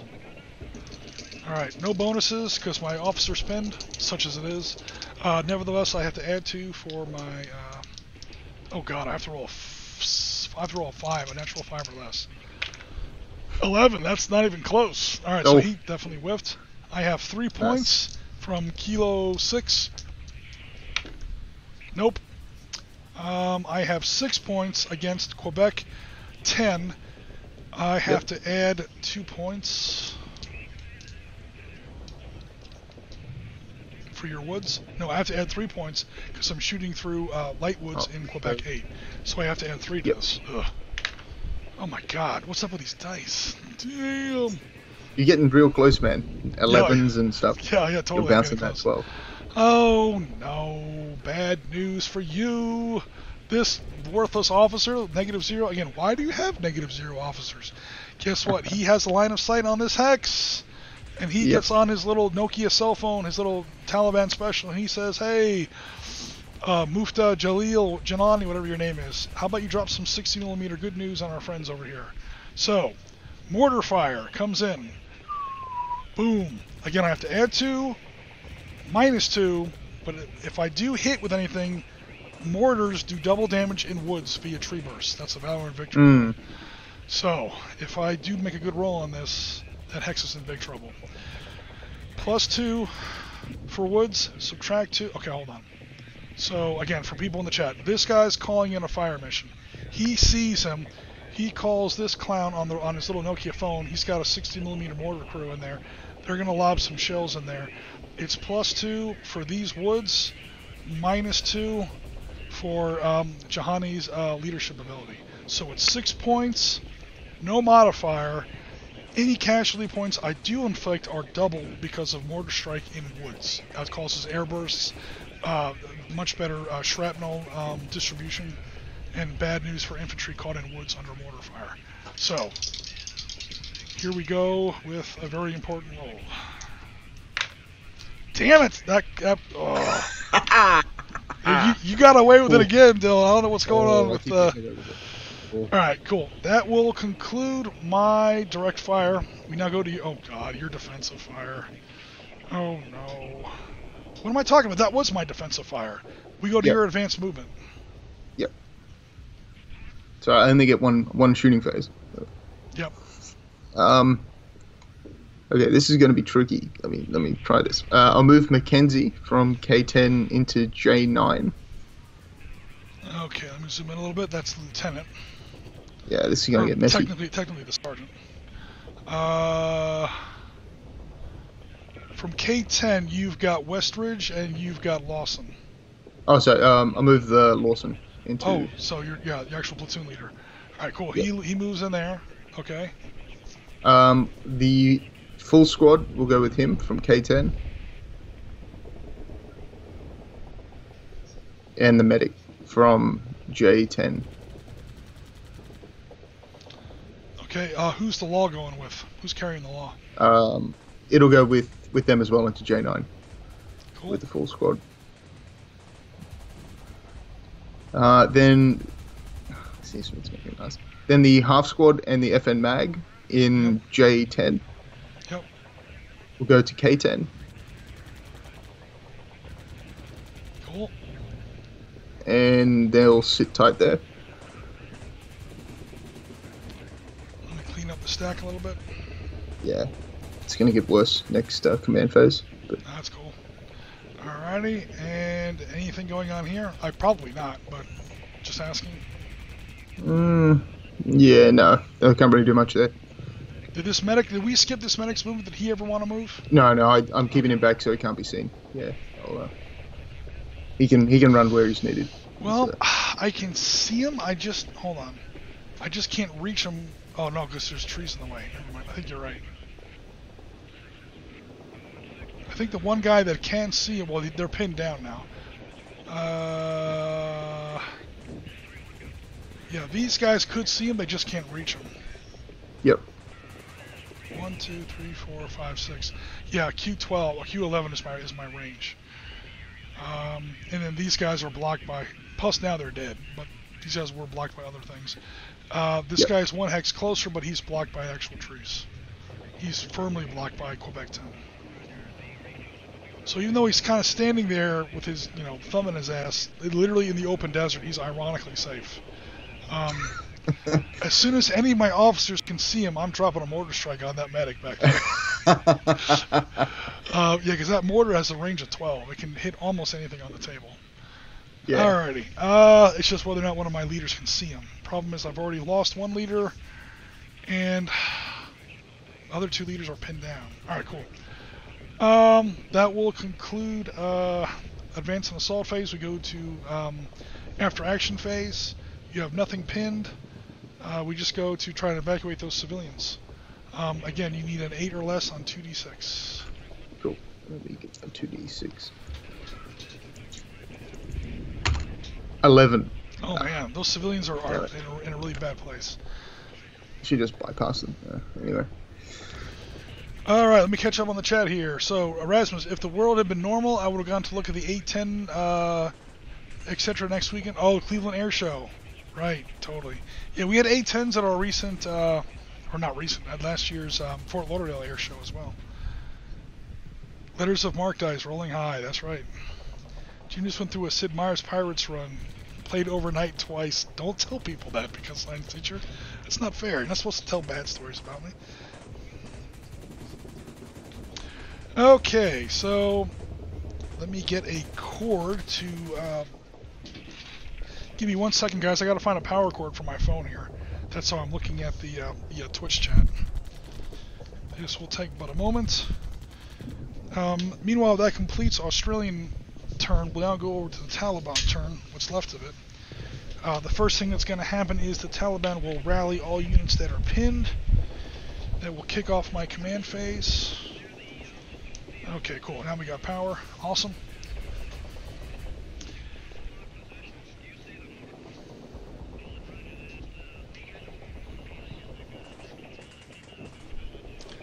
There's an easier way to do this.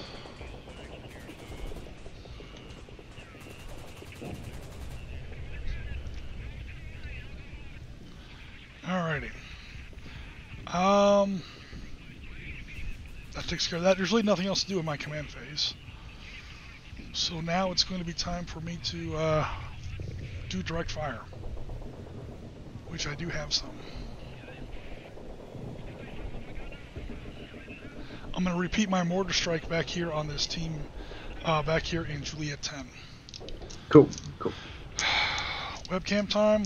No penalties, no net penalties or bonuses.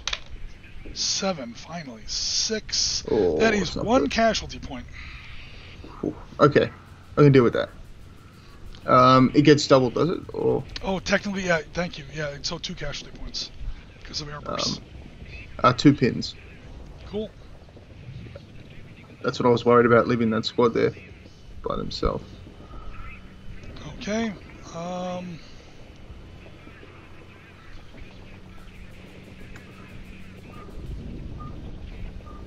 It's a total of 7 points here. Add 2 to the die roll. 7 on 7. 1 casualty point in this hex here. Is that 6 or 7? Sorry, I just glanced. Okay, I have... No, the dice. Oh, sorry, I'll pull the webcam back up again. Sorry. Hello, please.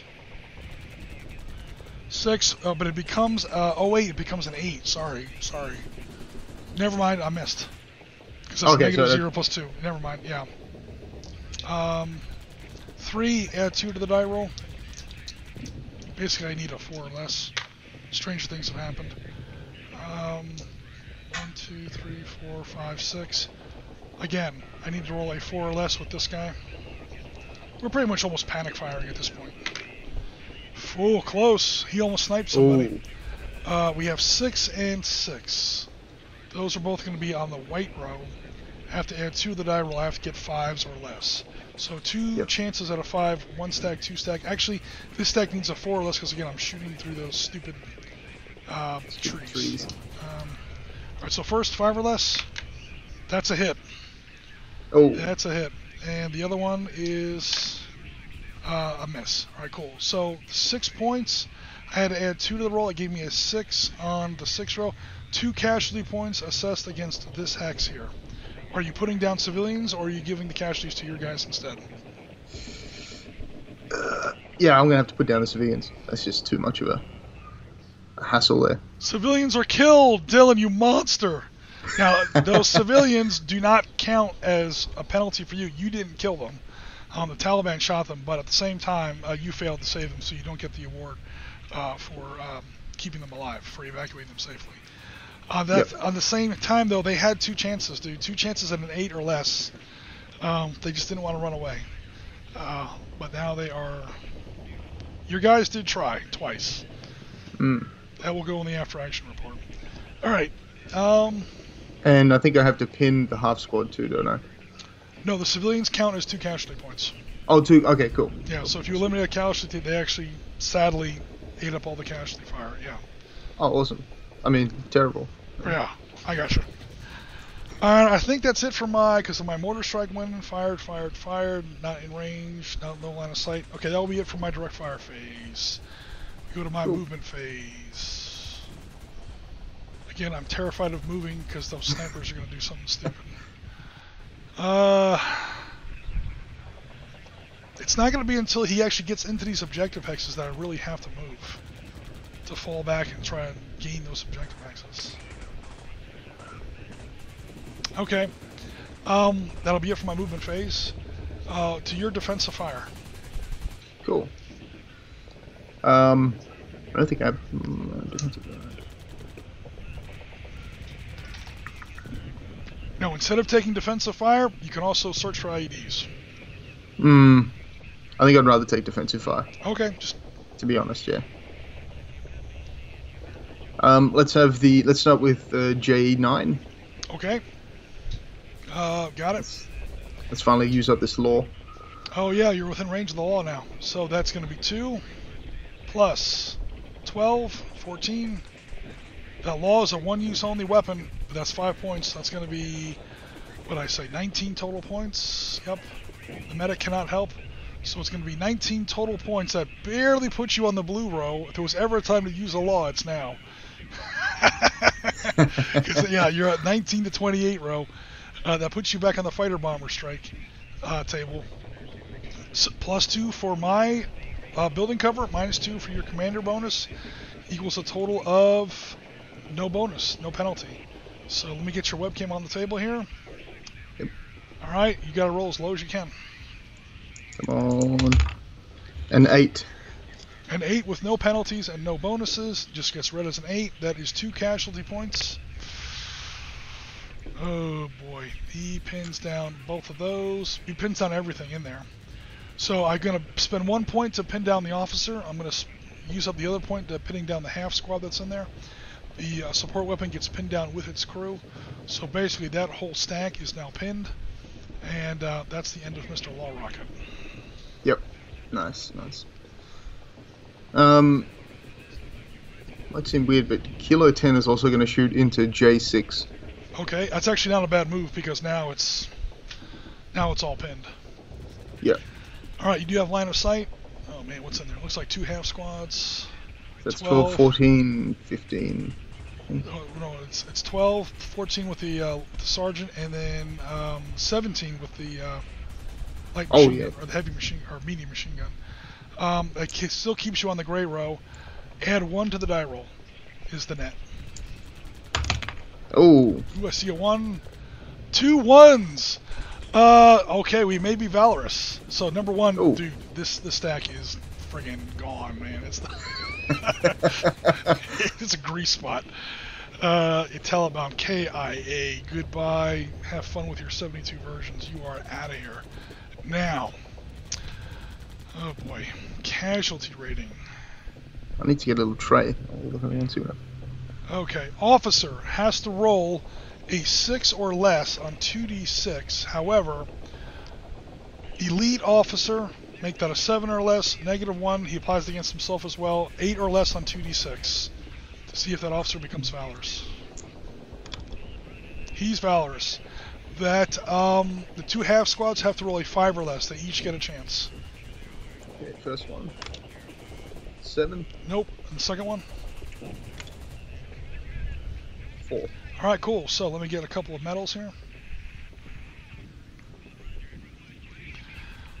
So what happens in Valor and Victory is units can become valorous, and when they become valorous, good things happen. It helps them out a lot. They get to ignore the first casualty point assessed against them. They are doubled in close assault. That's pretty scary for a guy who already has a 6. He now gets or a half squad that already gets a 6. He gets a 12. They get to add 1 to all their anti-personnel firepower ratings. The best thing though is they get to just basically ignore the first casualty point assessed against them. So if you have 2 valorous units in the hex, that hex gets to just straight out ignore the first 2 casualty points. So if I do 4 casualty points with a lucky mortar strike, yeah, those first 2 just don't count. They basically just stick out their Australian chins and just eat the damn shrapnel. It just doesn't bother them. They're just ridiculously badass, is the long and short of it. Alrighty, so that wiped out that squad. Other defensive or other direct fire. Yep, from Q10 Okay. into Q6.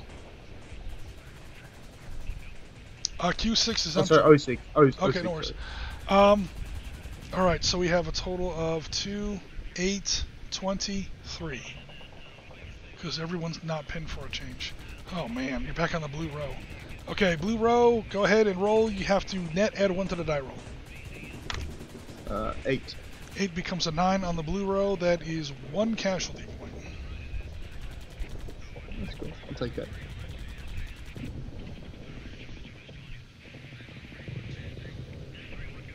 That's it for me. Alright, that's it for defensive fire. We now go to advance and assault phase.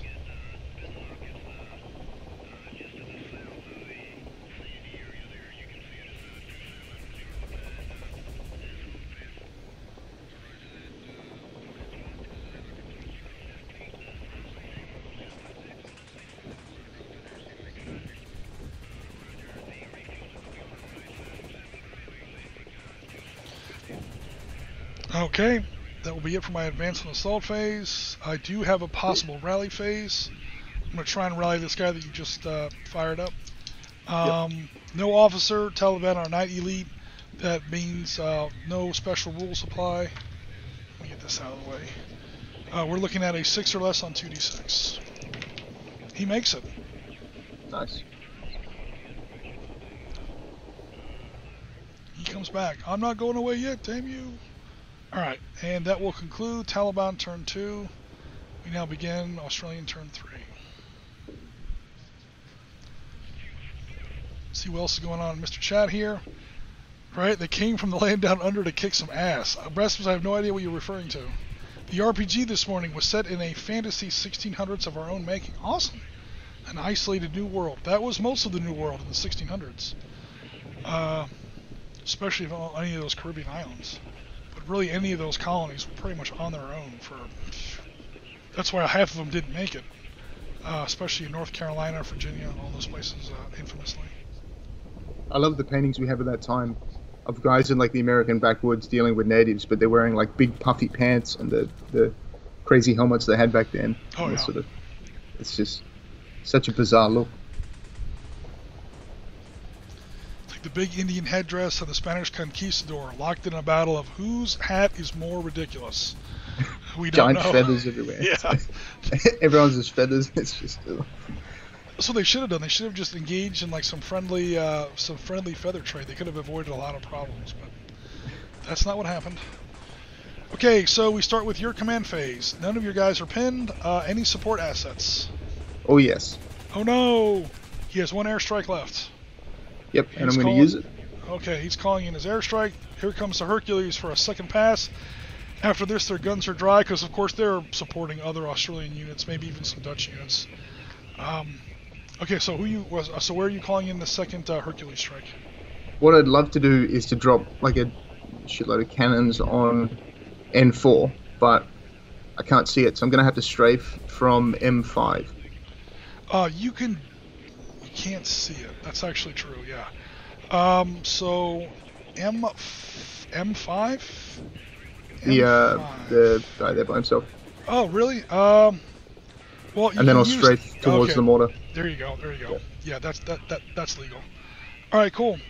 So is M5 going to be the? It almost doesn't matter. Is M5 Mike 5 going to be the center of the strike?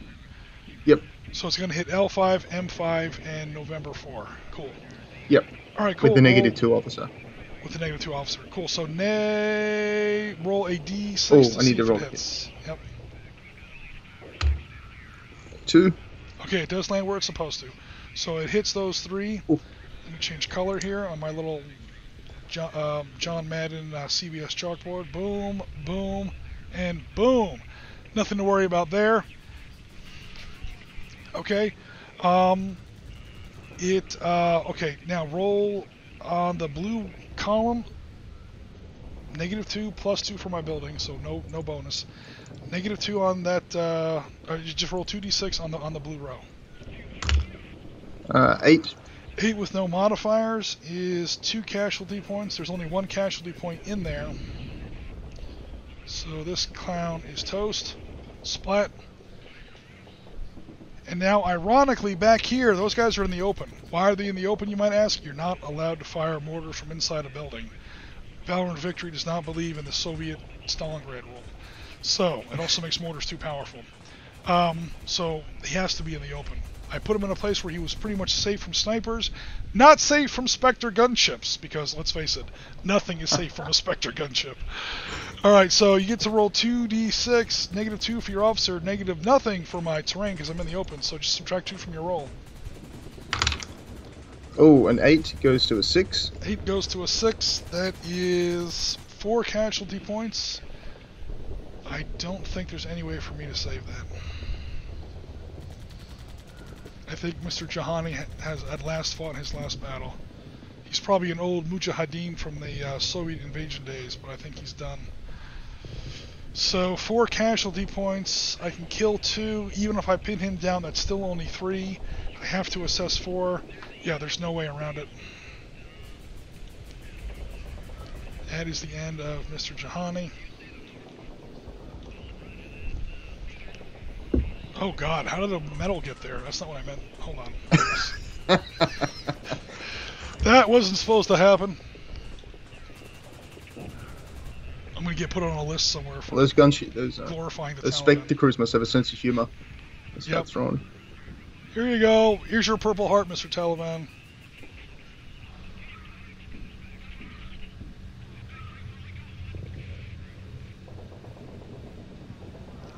Sent to back.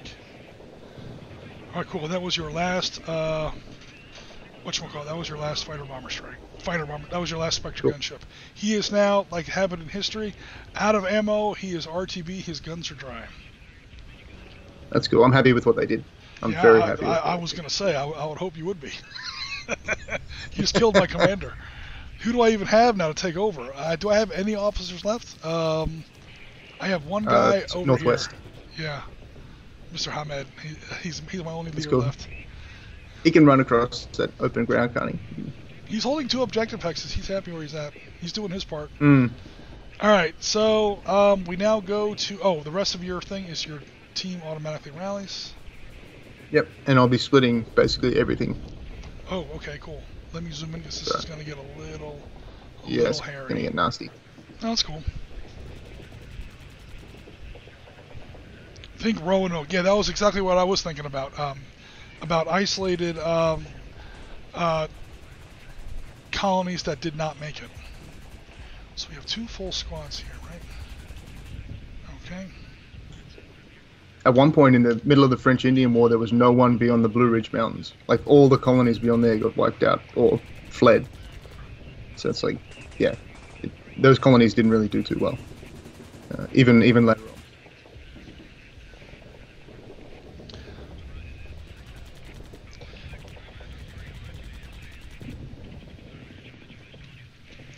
These hexes are still legal because you're allowed to have 4 infantry teams, 4 infantry units, and officers do count, 4 infantry units in a hex. 1, 2, 3, 4 for the medic. 1, 2, 3 with the leader. Alright, cool. Just making sure everything's still kosher. Awesome. Yep, that should be the end of my command phase. That's the end of the command phase. We now go to your direct fire phase. Yep. I'm scared of those damn IEDs.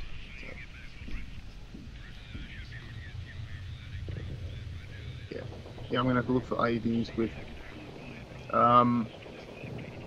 Actually, yeah. Okay, so we're starting Q10. Okay. You know what we haven't been doing? We haven't been rolling to see if civilians move. That's my fault. Okay, Q10, roll for IEDs. You need to roll a 7 or less, 8 or less. 10. 10. No idea if there's an IED present. Anyone else checking for IEDs? Yeah, I'll check for them in K10. Actually, no, I'm not going to do that. That's a valorous officer. I don't want to waste that. Okay. And then everyone else will not do that. Okay. Everyone's cool.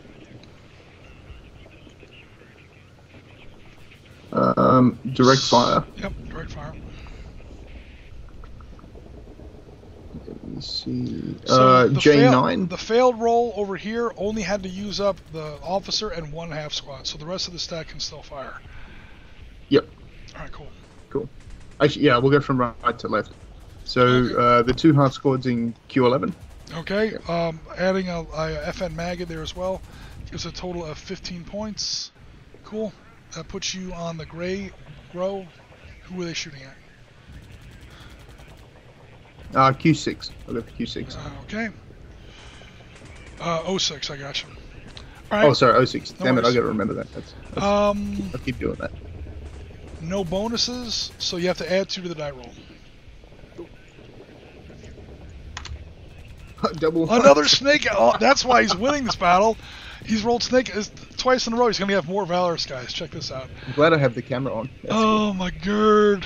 Okay. Oh, that was only half on the screen. Trust me, guys, it was there. The camera is literally the sorry, I stream forget. is literally showing one and not the other. But yeah, they were both ones. That was my fault for not pulling the camera in. All right, so that is Gray Row modified for 5 casualty points. Some guys will survive this. Yep. There goes 2 casualty points. 2 more casualty points. And this one is down. Okay. Cool. Yeah, and the 5th one is, of course, pinning my last half squad. Accounts for the 5 that I have to do. Okay. We have a lot of other direct fire coming. Yep. So the rest of the direct fire. Yep. J9 into into K6.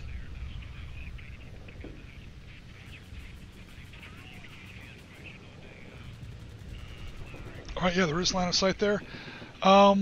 Cool. So that's, oh man, that's a lot of points. He won't get his modifier though, will he? So.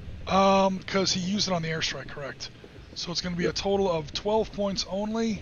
You're still on the gray row of the table. So 2d6, add 2 for buildings. Cool. That's an 8, becomes a 10. 10 so is nothing. no effect on the gray table. Yep. And then for direct fire, I think I'm done. Okay, we then go to movement.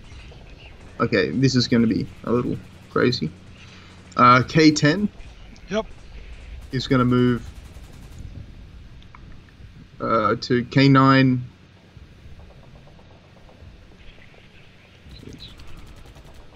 It's going to be, and then J8, and then 7, then 6.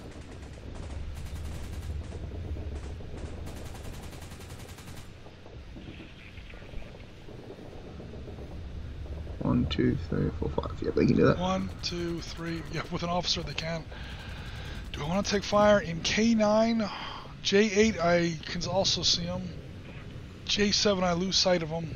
I see him again here, but he's inside a building. He gets a building bonus. However, I get the point blank opportunity fire bonus.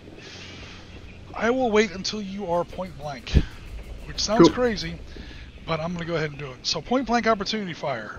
Let me get the camera out to kind of track this, because there's a lot going on here, folks. Alright, so I'm going to wait till he's right next to me before I have a battle within this building. There's an indoor firefight going on right now. Kick the door in. We're now doing CQB. We're clearing the house room to room. Stop me when this starts sounding familiar. Okay, so number 1, I get a -2 because I am firing opportunity fire point blank. Opportunity fire point blank always just gets an automatic -2. +2 because he's in a building. So that kind of washes out. Make sure I'm not forgetting anything here. I am throwing in a grenade. You're allowed to use grenades on APFP, direct fire, if the enemy is adjacent. So that's going to subtract another one off of my roll there. And I'm sure I'm forgetting something, but no, there's no leader bonus in there. Yeah, it's going to be -1. So I have 3 dice. I'm sorry, 2 dice. I have to subtract 1 from the roll. Oh my god. I don't believe this is happening. Come on. I have to inflict at least 1 Australian casualty point. Okay, that's a 6. That becomes a 5 on the 3 row. That is 2 casualty points, which is great news for me, except he gets to ignore the first one, and he gets to ignore the first one. That's why he sent in his valorous units, folks. Yep. I wound up, doing no net problems there. So he can choose to assess it against this guy. Oh, look, he gets to ignore the first one. Oh, look, he gets to ignore the first one. I think that's how that works. Yep. At the very worst, what happens is, I'm going to assess casualty points against this figure. The first one gets ignored, and the second one, he gets pinned. But I don't even know if that's how it works. So for now, we're just going to go ahead, which is kind of the same thing. For now, we're just going to go ahead and leave it the way it is. Cool. Again, for Valor Victory people who watch this later on YouTube, I may have gotten that wrong, but it's fine for now. I don't think we've ever had 2 valorous units in the same hex. Yes, we have. They just got wiped out. These were your Royal Marines, or Royal yes. in the That's Falklands, yeah, who got counterattacked by like an entire Argentine company and annihilated. Because that was That's right. They are ironically vulnerable against assaults. That's the only thing that that can really kill them easily. Okay, cool. So that's it for my opportunity fire, at least from that hex. Other movement? Yep, so in Juliet 10. Okay, Juliet 10, got it. Yep, they're going to go to I-10. So I'm just thinking how much movement I've got. That's 1. And then just straight up as far north as they can go from there. Okay, 1, 2, 3, 4, 5, 6. Yep, they'll go to there. Yep.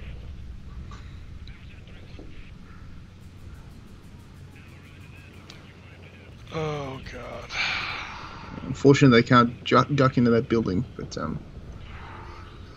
they're right where they are. That's cool.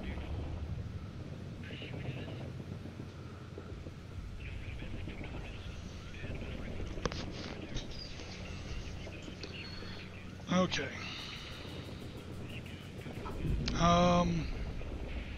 Let me keep up with Mr. Chat here. We're adding a Necromancer and other extras. Oh, Necromancer into your Roanoke. Yeah, so you're basically doing Roanoke, but in supernatural setting. Cool. Nice. Werewolf the Apocalypse used to have something about that called the Croatan, which was about like Roanoke and that kind of thing. Werewolves and so on. Basically the same general idea. That lost colony and putting a certain supernatural spin on it, obviously. Okay, so any other movement? Or, like your medic back there in Quebec 12 before we forget about him? No, he'll stay where he is. I just want to bring him up. I just want to bring him up once in a while. Okay. No, I will forget about him. So that's good. Yeah. No, cool. I'm all good for that. Okay, now we go to Taliban defensive fire phase. All right. Except for this guy who has already fired with opportunity fire, and this guy who's pinned. Yep. Yeah. This guy can. Excuse me. Bless you. Thank you. Hopefully that wasn't too loud on the mic. No, that's all right. It sort of blew it out and made it quiet. It's good. I have line of sight on those guys immediately to my left, however, or immediately to my west. I will take Gray's scraping fire penalty past Juliet 6. So I have to add 1 to my die roll. So basically I'm going to have to roll a 5 or less. I gotta do something. I'm too far away to use a grenade. So we are going to be doing a little bit of opportunity fire here. So, hoping for the best, or for the worst, I should say. Oh my God! If we had normal snipers on the table, you would get a sniper right now. I just can't buy a break with these dice. Cool. Wow. Then again, when you're playing the Taliban, you almost don't want to win, so it's fine. All right. I think that's all my opportunity fire, or I should say my defensive fire. We will now go to your advance and assault phase. Okay. I'm going to assault from J6 into K6. Okay, assault time. Let's zoom in a little bit. I'm just going to use the Valorous half squad. I think that's all I'll need. Oh, you're so cocky. You're not even going to assault with all your units. It puts me at 4-1. That's true because he doubles. That is going to be 12 versus... Okay, you send in the officer, you get a +1 roll on that. Oh, shoot, yeah, I'll send the officer and the half Or squad. you can throw in a grenade or both. You have 6 total grenades. Oh, yeah, I better use some of those grenades. I'll put in 2 grenades, the officer and the half squad. Okay, officer of the half squad go in there, they throw a grenade. I'm going to go ahead and use up another one of my grenades. Yep. Again, I can only use one because you can use 1 grenade, for people in the chat, 1 grenade per infantry guy involved in the assault.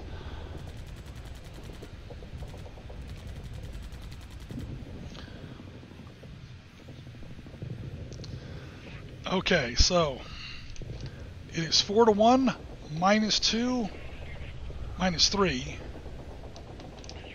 +1. So, what did I say? 1, 2, 3, 1. So it's a 4-1. Yeah, you literally can't fail because your new kill number is a 12 or less. So unless you somehow manage to roll a 13 on 2d6, that is 2 grenades out. My grenade out. Poof, poof, poof. Now, not only is he destroyed, but because you took him in a successful assault,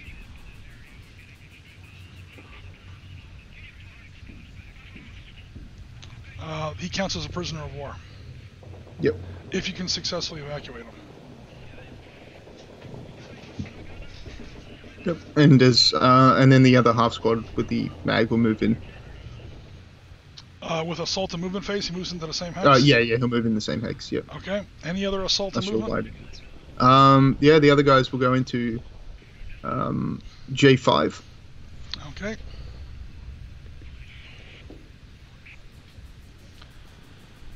Oh no. Any more assault and movement, or I should say advance and assault phase down here? These 3 guys. Yep. They'll go into Q9. The guys in Q10. Approaching those civilians very timidly. Those civilians that have forgotten to roll for movement for the last several goes. Okay. Medical advance up. Might as well.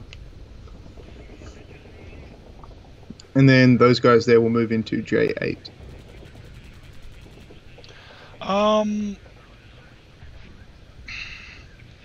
This guy is going to rally at the beginning of my turn. And then he's going to get an immediate fire phase after that. Yeah, actually, no, yeah, you're right. Thanks, Jim. I'll sit tight. So does this group want to move back a little, or? Yeah, I might as well do that. Yeah. Miss that guy there. Because I mean, this is the end of your turn, the beginning of my turn. I immediately rally everything, and then what happens after that? Yep. Okay, I am torn. I want to root for Jim, but I'm playing like some of the worst bad guys that I've ever been. I think ISIS might be the only guys even worse than these guys. But they're pretty much pasted. They do have a couple tricks left up their sleeve, however. Yeah, those IEDs are scary. Alrighty, so that will conclude. You have nothing pinned. You have nothing to evacuate. You completed your thing. Oh! Technically, you can evacuate that POW if you want. Okay. Your roll is an 8 or less. A 3. A 3. He is successfully evacuated. You get victory points for him. So nice. We'll put him up there. Okay, cool. Alright, we now go to Taliban turn 3.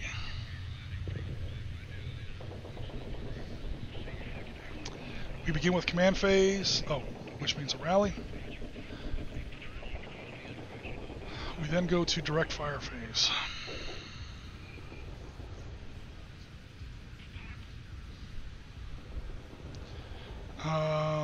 This guy is going to go ahead and shoot 1, 2, 3, 4, 5, 6. I do have range. Taliban weapons are ironically longer ranged than NATO weapons. Again, 7.62 caliber Kalashnikovs versus 5.56 millimeter NATO, smaller caliber bullets. They're not accurate worth a shit, but they do technically have a longer range. So 3 points. I have to add 2 to the roll. So I think I need like a 4 or less to do anything. Yeah, I need a 4 or less to score any kind of points at all. So here it comes. Mr. Webcam, show it up. Nope. What else am I doing in my fire phase? This guy is going to go ahead and do some fire phase. He is point blank. He is throwing in a grenade. So it's going to be 3 -1 plus 2 for buildings equals a grand total of +1. I basically have to roll a 5 or less. Come on, do it! Oh, hell no. Okay. Now comes a very important roll. This is the roll that is on webcam. Make sure my webcam is showing. I'm making this roll. Uh-oh. Uh-oh. 6. God! Oh! I know what that was. You know what that was? I know exactly what that was. You know I just don't know exactly where what it that is. was. Oh, I'll tell you where it is. You're going to laugh when you see where it is. Oh no, it's right on top of that building, isn't it? It's right there. This guy tried to blow himself up and failed. He's literally sitting on top of an unexploded artillery shell crying right now. He's like, oh, I tried, it didn't work. Oh, so That Jim didn't would've- roll anything but a 5 or a 6. A 5 or a 6, I rolled a 6. I need a 1 through a 4, that would have been 1 casualty. Well, first of all, he would have been gone. That would have been 1 casualty point in here, but these guys can absorb it. Well, no, with their valorous... I don't know, I haven't rolled that out yet. You can't really be valorous against an IED. I don't think they could, no. I don't But think you they should definitely do would have taken a casualty point there. So I would have gotten at least 1, probably 2 casualty points. Which still isn't enough to win the game, but it would have been nice. But yeah, you saw this guy push the button on his Nokia phone, and now he's throwing a temper tantrum out in the middle of that street. And you see where, yeah, there's a little contact wire leading into the ground, and nothing happened. So you found an IED. And it misfired, which means you don't have to disarm it. It disarmed itself, sadly for me, happily for everyone else. So that's the end of that. If only that happened to all IEDs, the world would be a better place. But yeah, you got away with a lot in this game. Let's just say that. Oh man. That is one of my 2 IEDs. The other one is in another hex. And again, guys, I'm going to cover up the other ones so that I don't give it away here. But before the game started, I had to actually write down where my IEDs were. So Kilo 5 was one of my predetermined locations there. Oh, and also what we had on there was another Historian Wargamer. That is Dylan's YouTube channel, guys. I meant to make a plug for that earlier in the game. Sorry about that. So good. But yeah, definitely check that out. Especially with that Thanks, Jim. that whole oh god, I'm totally spacing on his name now. I'm so embarrassed. The Colonel of the 20th Maine. Oh, Chamberlain. Thank you, God, dude. I had like a splinter in my head there for a second. Could not come up with his name. I could see his gigantic mustache. I just couldn't come up with the His name. Jeff Daniels mustache, yeah. Jeff Daniels mustache. All right, so sadly, I think that's going to be it for my fire phase. He has no line of sight. He fired. I have no more mortars. Over to you. Is it my movement phase or my defensive fire phase? My movement phase. Oh God! All right, he's going to go ahead and run back into this building. Once he makes that one move back, he's in a building now, but he has no building in front of him. Yep. But it's either that or he just gets instantly annihilated there. So Yeah, that sniper's gonna... He's probably killed anyway, but at least now he has a chance. Alright, so are you gonna use one of your off-board sniper checks? Yeah, I might as well. Off-board sniper check, D6 minus the terrain bonus. He is in buildings. So it's a D6 minus 2. Let me make sure your webcam is showing. Okay, D6 minus 2. 2. 2 minus 2 is 0. That sniper missed. There's a lot going wrong in Hex K5. A lot of people are frustrated right now. I'll go ahead and cock that. You know what I'll do? I'll flip that over to show that it's disarmed. Okay. And that was 2 points of movement. He's going to take 2 more points of movement. Now he's out of sight. Because now there's a building between him and the other guy. That is 1 off-board sniper shot used up. Well, that sniper was listening to about like 30 diggers just screaming over the radio. Yeah. Just swearing and going nuts. Because they just saw an IED right in front of them. They saw an IED basically misfire, like at their feet. So, yeah, they're kind of like, oh... Okay, sir, when we get back to supply, everyone has to requisition new underwear. I mean, shouldn't make fun of it, but at the same time. Just imagining a big Acme bomb with like a little cartoon smoke. Just like... Yeah. If only if only that happened to all IEDs. If only that happened to all IEDs. Mm. Okay,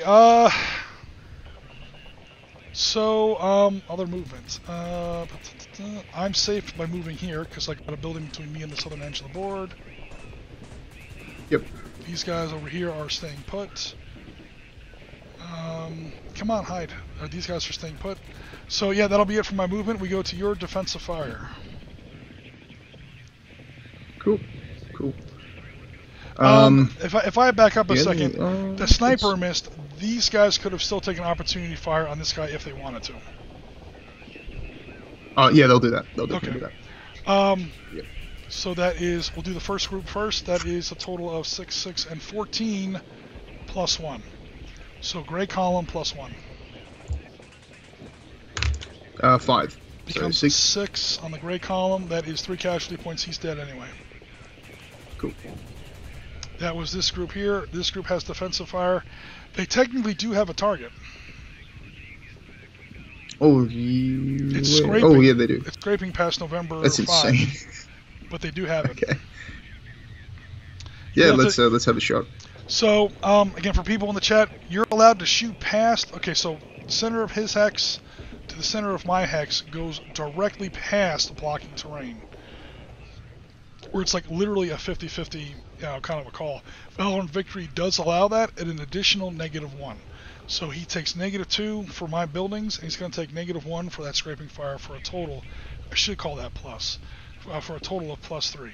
+3 -1 for his officer makes it a net +2, and I don't even know how many points he has in there. It's a lot. If you want to fire the whole hex. Yeah, I'll fire the whole thing, and it'll be on the gray column, I suppose. 1, 2, 3, 4, 5, 6, 7, 8, 14, 17. Barely. It's almost on the blue. But yeah, because you got a medium machine gun in there as well. So it's 12 plus 3 is 15 plus 2 is 17. So gray plus 2. Cool. That's a 9, 10, 11. Becomes 11, no effect. Cool. Okay, what else have I got? They've got machine guns down there. Still got these 2 hexes that haven't taken defensive fire. So defensive fire is just free fire. The enemy doesn't have to move to trigger it. Yeah. So the guys in Juliet 9, they're going to be out of range with the normal guns, but they should be able to hit with machine guns. So they should have... Yeah, they're within 6. So... Let me pull this apart. This guy is worth 2. 2 more make 6. 2 more make 4. 0. He only got 4 points. This guy hasn't used his -2 on anything, to my knowledge. So it could be 4 points for basically two saws, or 2 minimes, 2 maximies, whatever they're called in the Australian military. I think it's a maximi. It's basically the FN machine gun. The Americans call it the M249 saw. A lot of people use basic variants of it. Actually, I'll go with the other. Yeah, I'll go Q10 instead. Oh, Q10's going to make that shot. 1, 2, 3, 4, 5. They're all in range. Oh no, Mr. Yeah, Matt. that's a better. Should. 1, 2, 6. That's 18, 20, 23. That puts them firmly in the fighter bomber column. So 23, add 1 net. -2 for my building, add 1 for your officer. Let me make sure the thing is showing here. We're on the blue row, add 1. 7 goes to 8. It is 2 casualty points.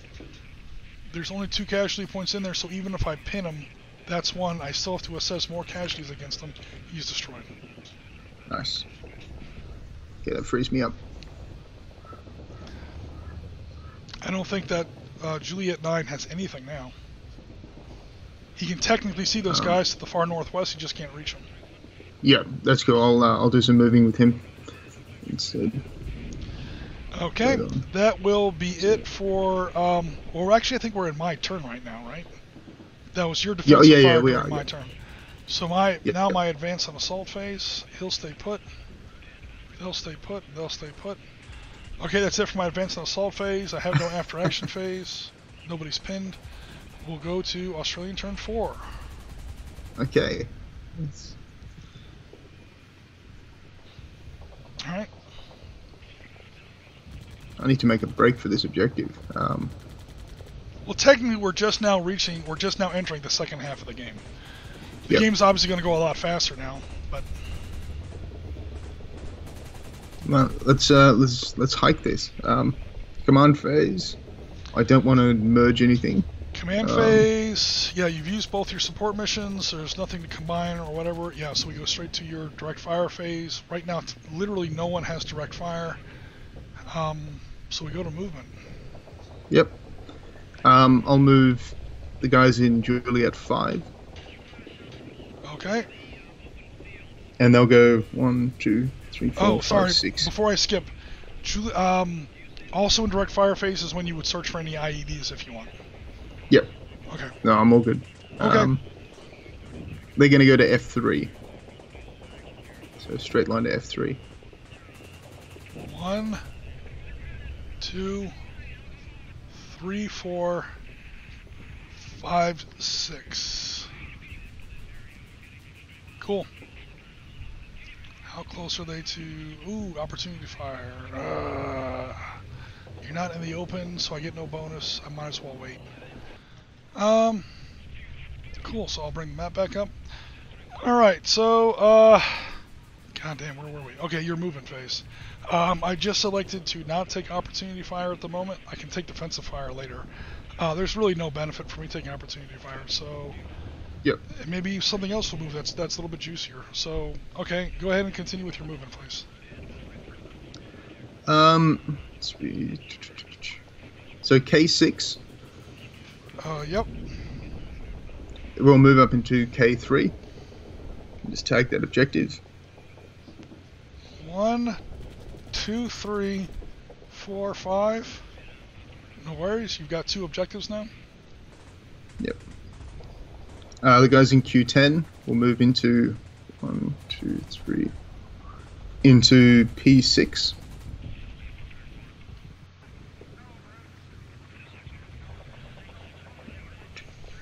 You know what we're gonna do? The thing I've been forgetting to do this entire freaking game. Cities. Civilians.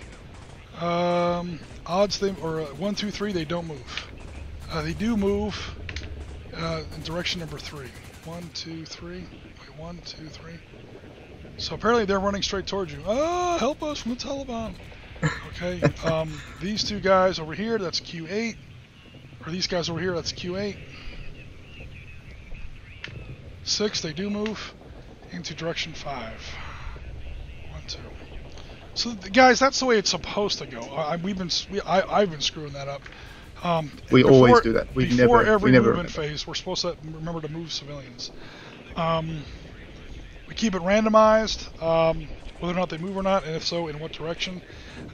Believe it or not, as random as it is, no matter which way the civilians jump, there always seems to be a narrative reason to kind of explain it. They're either running away from friendly forces, they're running towards friendly forces like these guys, like to try to surrender to them. Maybe these Taliban will shoot them down to make sure that he doesn't get points for successfully evacuating them. I mean, who knows? Or it's probably better for me to actually try to cause a casualty among the Australians. I get more points for that. Also, the civilians don't shoot back at me, so, you know, long story short, take your second shot of the day. While there is a game purpose to have the Taliban shoot at civilians, like purposefully. Not usually. It's just not usually worth it. Those firepower points, as few as they are usually better spent somewhere else. But don't be surprised if it happens, if not this game, a future game, where the Taliban player will just straight out blow away civilians.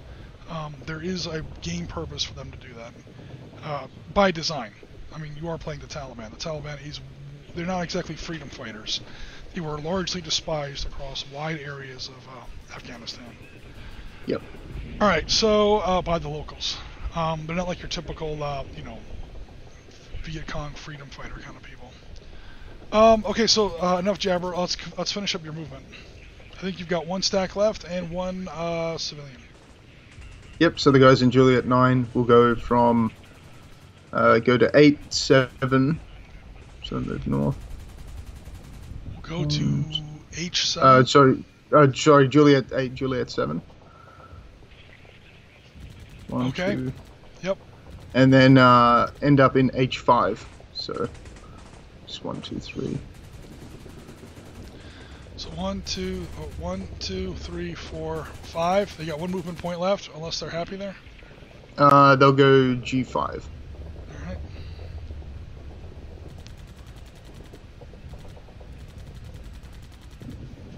Cool. All right. That will wrap up. Oh wait, unless this medic's doing something. Medic will go to Q8. Might as well. Medics can, they don't do it automatically, but medics can evacuate civilians. Okay, yeah, in that case, you'll go to 09. Alright. Yeah. Alrighty, That seems to leave a little open. Well, that's the choice.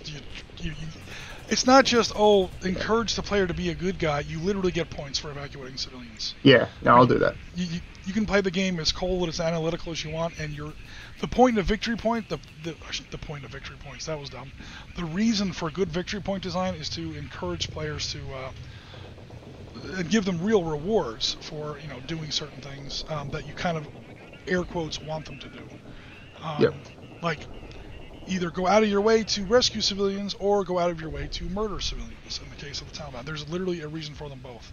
That's why this is the first time we've tried it, but I'm introducing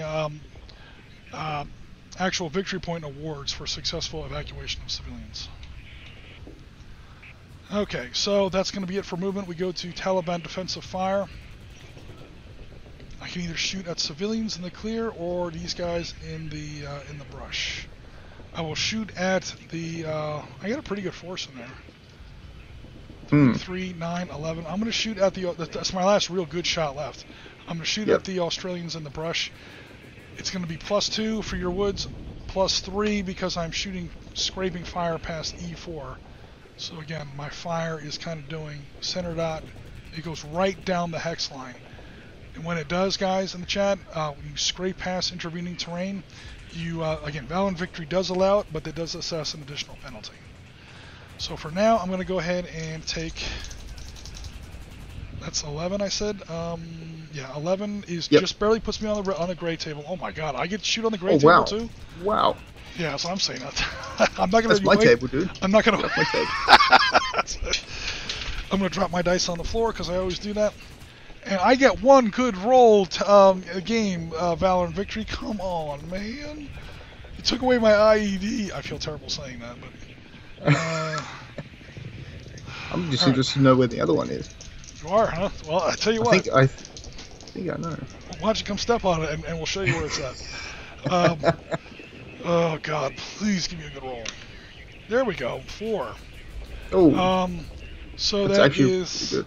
4, and I had to add 3 to it for various terrain, so it becomes a 7. But that is 2 casualty points. Oh, I will pin. Yeah, I'll just pin your lieutenant in there and two sections. Okay, yeah, I'll pin the officer and 1 section.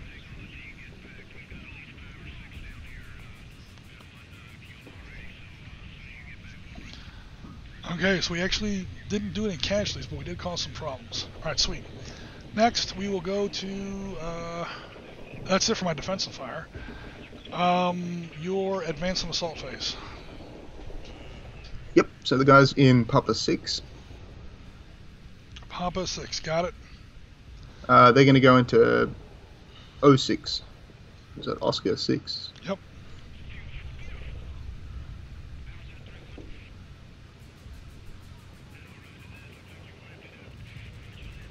All right, cool. There's no assault because you had to start off adjacent to them. Yep. And no opportunity fire, conversely, for me, because it's not in the movement phase. Cool. So, so for people in the chat, obviously you can move by running around. The enemy can take opportunity fire while you're running. After that, you get this 1 free movement point. It's called the advance and assault phase. We kind of call it the belly crawl phase. So you run. When you get to where you kind of want to go, you hit the deck, and then you kind of elbow crawl your rest of the way, you know, like the last couple yards, where you're pretty much impervious to enemy fire, because your whole silhouette is literally like 8 inches tall, or a foot tall. Okay, so with that over with, we will go to. Oh, I'm sorry. Any other advance and assault, I should say. The guys in Kilo 3. Yep. Going to Juliet 2. We're valorous. We're gonna go out in the open. We don't care. Also, we know most of the Taliban are dead. Oh, by the way, guys, you'll notice that we are not, repeat, not using massed movement in this game. Again, I didn't want to encumber the game with too many special rules. Then again, the Americans have so many drones flying overhead. Trust me, you know where all the Taliban are. That's by design. Yep. And the last one will be the guys in G5 into F4. But sir, there's a tree line immediately to the north. We don't need tree lines. We're Australians. We're just gonna crawl in the open. And besides, there might be emus in those woods. We'd rather fight the Taliban than the emus.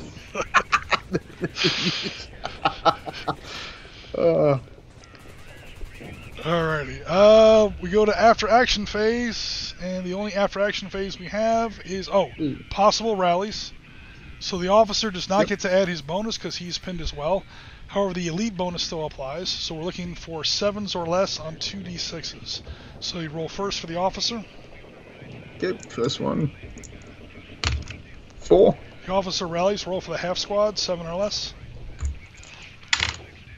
9. So they're way out. So the officer makes it, but the half squad does not. Cool. And then we have an evacuation roll down here. We need a 7 or less on those civilians. Oh, an 8. Oh man, dude, you cannot control these civilians. I just can't talk to them. All your interpreters just got in from Iraq.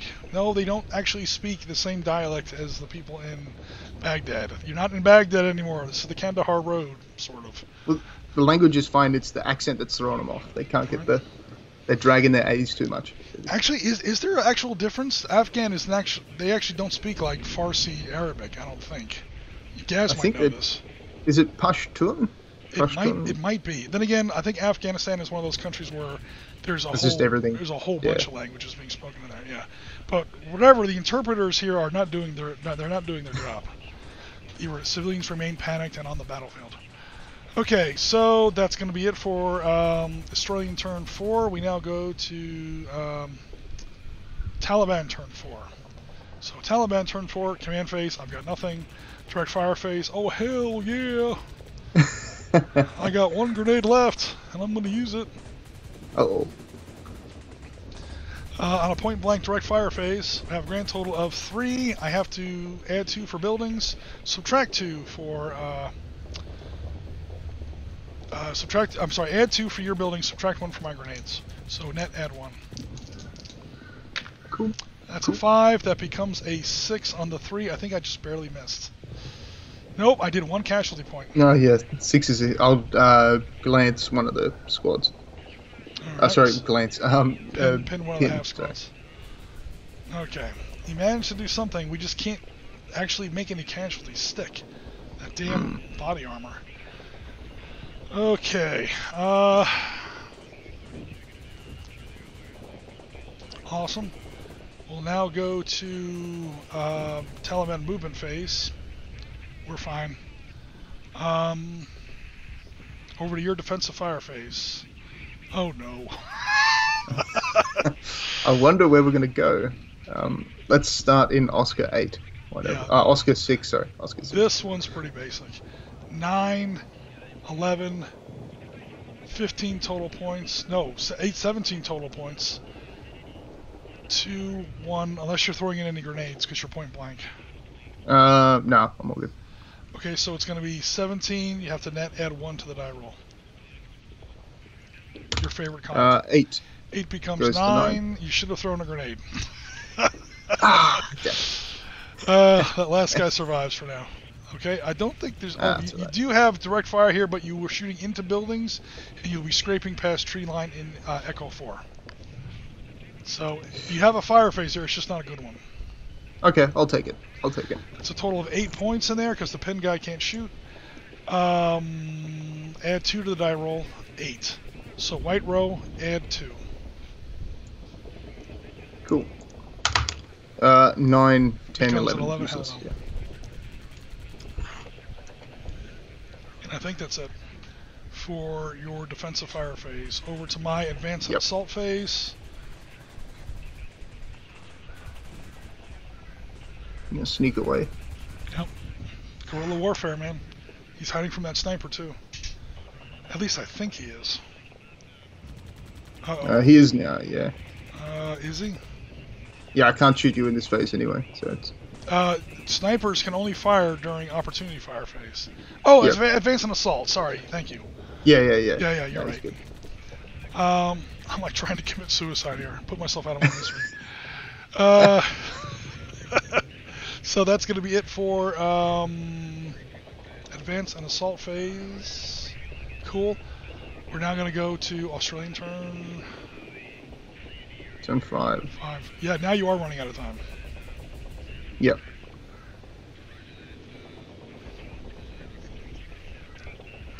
Okay, we begin with your command phase. Everything rallies. Cool. I'm gonna have to do some stuff here. So...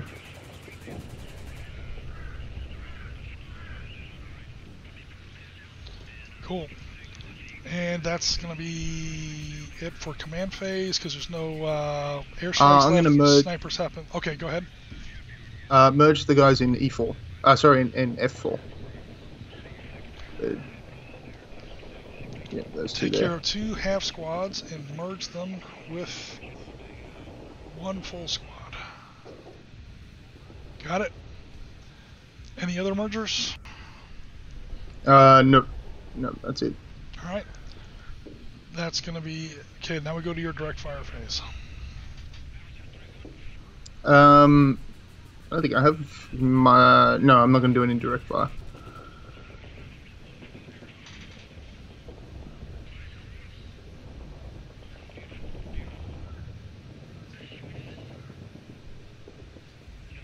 Alright, cool. The ones that are green are the ones that you've taken.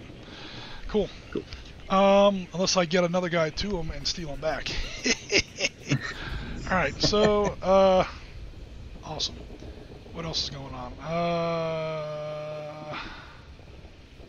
on? Movement. Over to... oh no, you have direct fire. You do have some direct fire. Yeah, I'm not going to take any direct fire. Okay, cool. I'm all good. We go straight to direct fire. Oh, we go straight to movement. Cool. All right. Okay. Let me know where you're moving to. F4 into Echo 4. Just the full squad and the officer. The medic stays behind. Yep. Cool. And then the 2 half squads into Echo 4.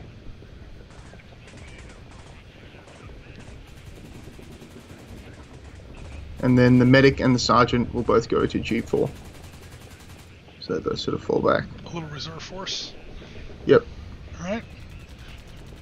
The guys in J2. Okay. 1, 2, 3, 4, 5, 6. They're going to go to Delta 1. So they go I2, H2, G2. Just sort of like zigzag up like that. Opportunity fire and Echo 2. Yep. But for now, okay, I got a total of 17. Is that what we said? 1, 2. No, not 17. 11. 11 points. 11 points, -0. You are in the open though during opportunity fire. That gives me a -1. -2 if you're adjacent, but you're not adjacent. So I have 11 at -1. This is probably the best shot I'm going to have in this game. Unfortunately, he's depending on his valorous ability to kind of save him here. So I'm really looking for a good roll here. Come on, do it! Oh my God, an 11. It's just not happening today. All right. The amount of 11s you've rolled, I'm going to go back and count them up. This is just... Yeah, right? People in the chat, how many 11s have there been? All right, so, yep, they literally just kind of dervished their way through that little burst of fire. Cool. The guys in Q6 are going to move into Q5. Actually, no. Yeah, they'll do it. I have a suspicion there's an ID around there somewhere, but... Okay, that does give you another objective hex. I have no more, whatchamacallit, no more grenades. It does behoove me to fire now, because I get opportunity fire bonus. -2 for point blank opportunity fire, +2 for buildings. Basically, it comes out as a wash. So it's 3 points. I'm on the red row, and at a bonus, I have to roll a 6 or less. This would be nice. Come on, do it. An 8. Hell no. Oh, nice. Alright, so that is going to be it for my opportunity fire. I've now literally fired my entire force. Oops. Go back and get that effing mag. I didn't say to drop it. Okay. But it's heavy. Any other movement? Yeah, aren't you the guy that actually buried your Gustav in that Falklands game? You're like, this thing is taking too much weight. Can we just bury it? I just left it behind. Yeah. There is the thing, guys, where heavy... Because support weapons come in light, heavy, and then for this game I made up very heavy. But in basic Valor Victory, there's only light and heavy. Heavy weapons will actually slow down your movement rate by 1. And he was trying to cover a lot of ground. There were no tanks on the board. He's like, can I just bury this Gustav and come back for it later? And I'm like, yeah, that's when you come back and it's not there anymore. 20 years later, there's like a Falklands reunion game, and some guy has it over his fireplace. It's like, where did you get that Gustav? Some bloke left that here back in '82. Okay, so any other movement, or is that it? No, that's it for movement. Yep. Cool. Over to my defensive fire, which is I took it all during opportunity fire. We skip past that. We then switch over to advance and assault phase. Cool. I'll move into Charlie 2. Charlie 2, got it.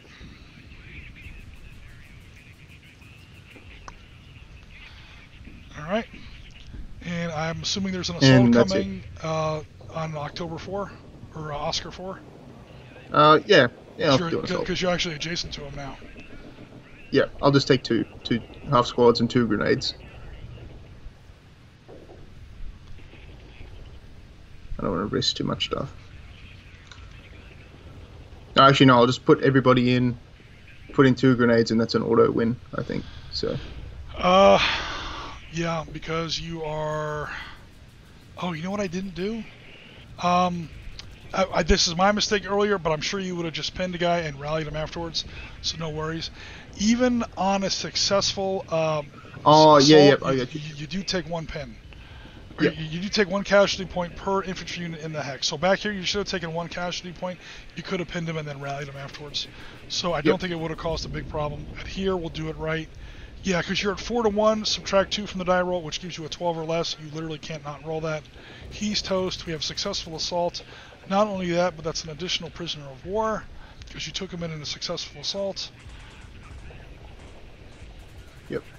And everyone else is now piled up into that hex. That's a very busy hex all of a sudden. These grenades are now expired, or expended. And you don't get victory points for those prisoners of war until you successfully evacuate them.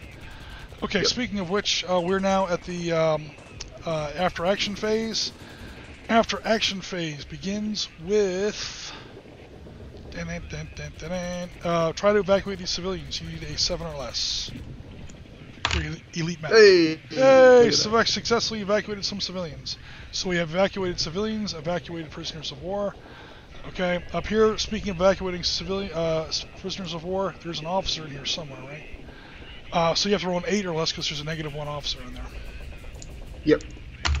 It's 5. There you go. He's also evacuated. This is turning into an Australian rout, but that's fine. Okay, I think that's it, because nobody else is... Oh, you can technically try to rally this guy. Yeah, I'll do that. 4. Yep. Yeah, even though we didn't do that last assault correctly, I doubt it made a difference, because rally numbers on elite troops with officers is really pretty easy. Really flew there. Okay. Okay, so you got glue on your dice? That's how you're rolling so well. Is that what's going on? No, on the little cardboard thing. When the dice hit it, went all skew. You throw all your ones in the glue, they stick, and now they're showing. That's how you roll snake eyes over and over. Hang on, just for. Oh, there you go. A little bit of hobbycraft in the middle of the stream. Nice. All right, so now we go to Taliban turn 5. Command phase, nothing's rallied, or nothing needs to be rallied. We go to direct fire phase. Automatic casualty point. Automatic casualty point.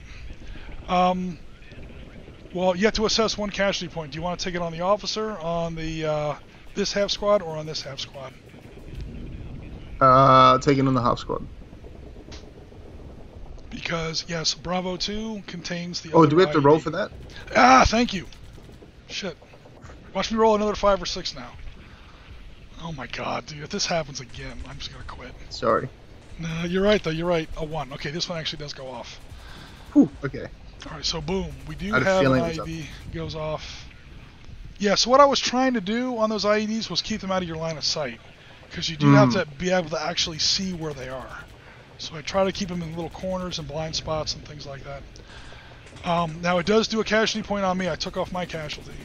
Because again, it's everything that's adjacent. So my guys kind of blew themselves up a little bit there.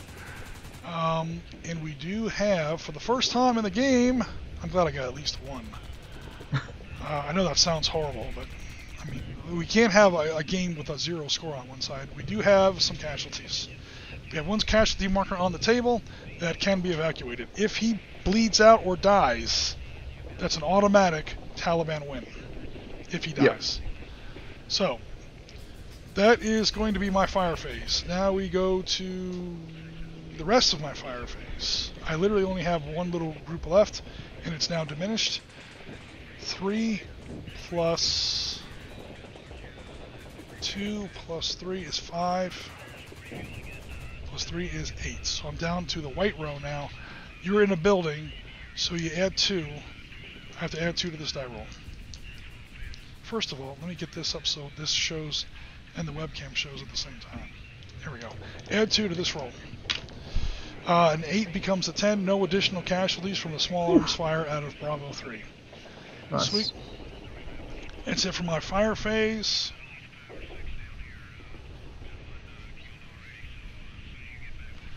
And I think that's it for my turn. Well, I'm going to get fussy with this for a second.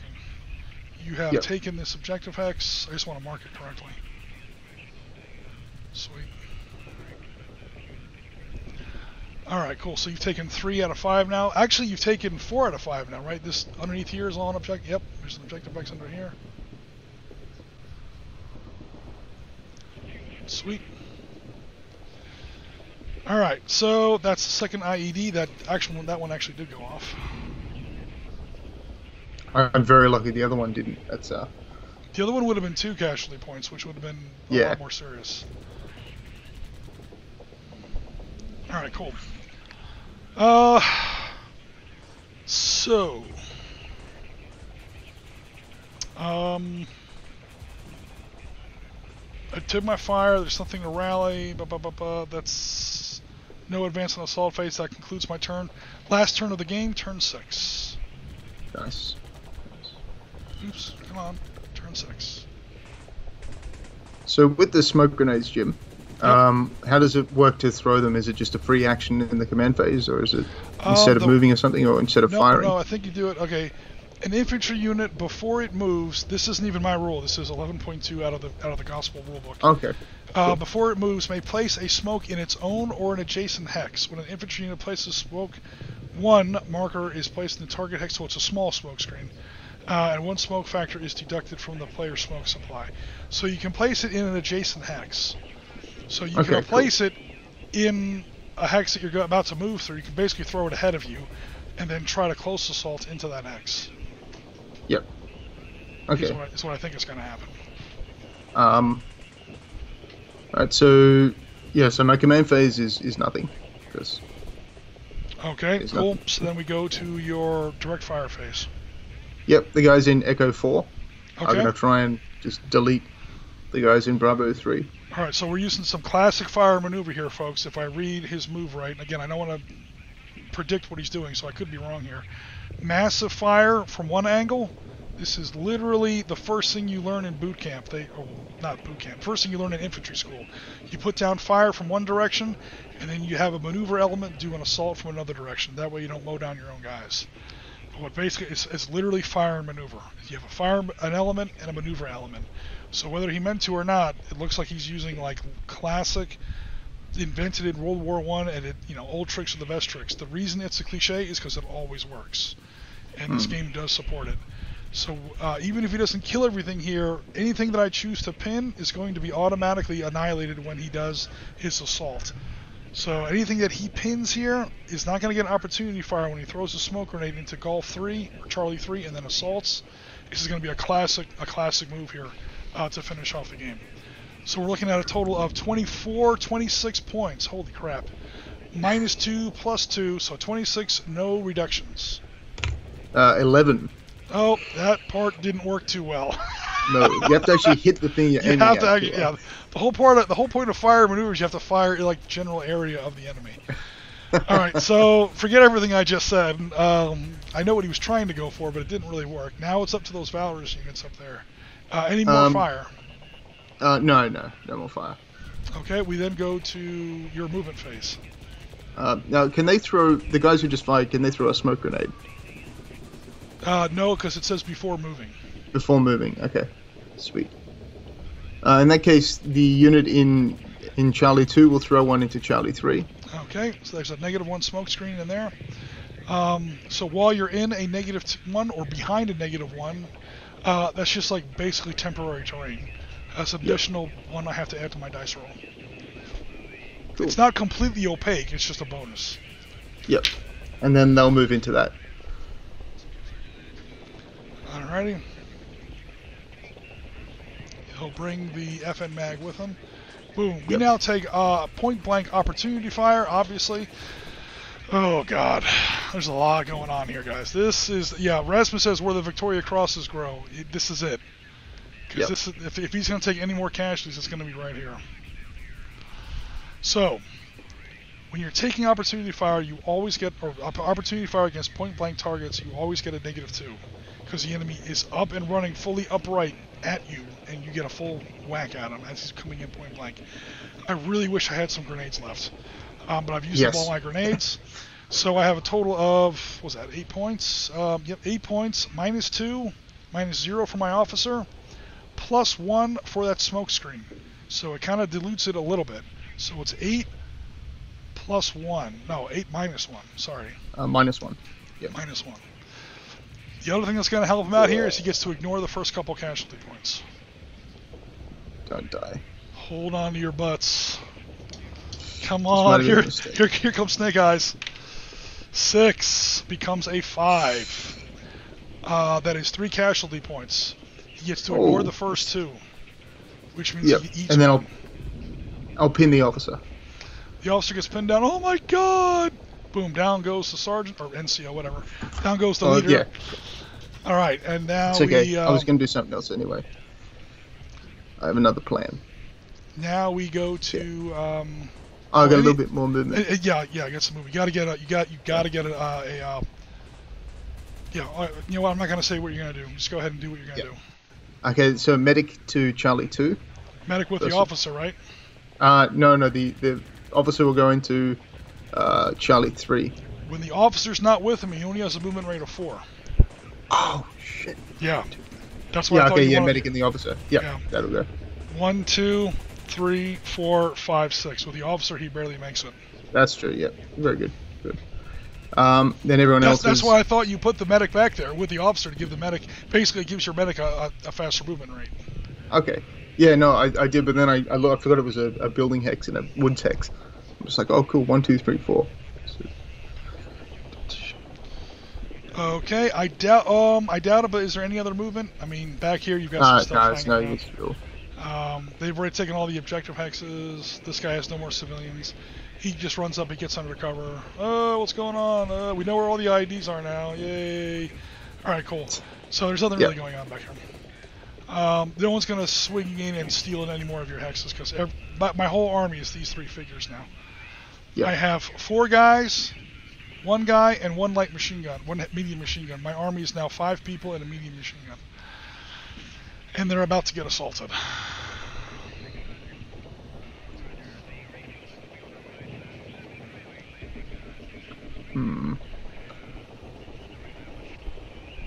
Yep, so what's that, 12? Because he's valorous, that becomes 12. They double. Yep. He gets no officer bonus because these officers not going in with him. Actually, it's 15 because he gets to carry that light machine gun in there with him. Ah, good. Do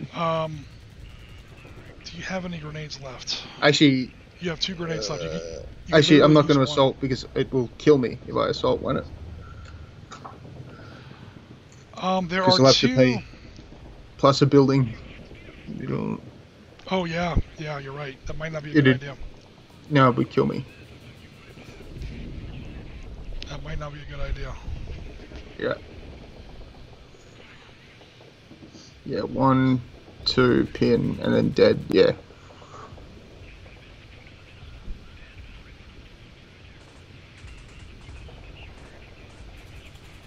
Okay, so no grenades then?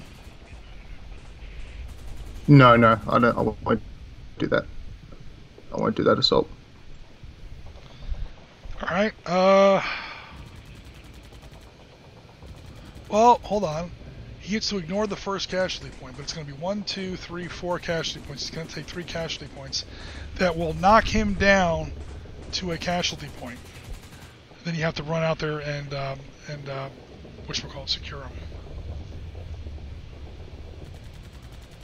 Yeah, I don't think I'll take that risk. Alright, no worries. I'll try and kill you with the next turn.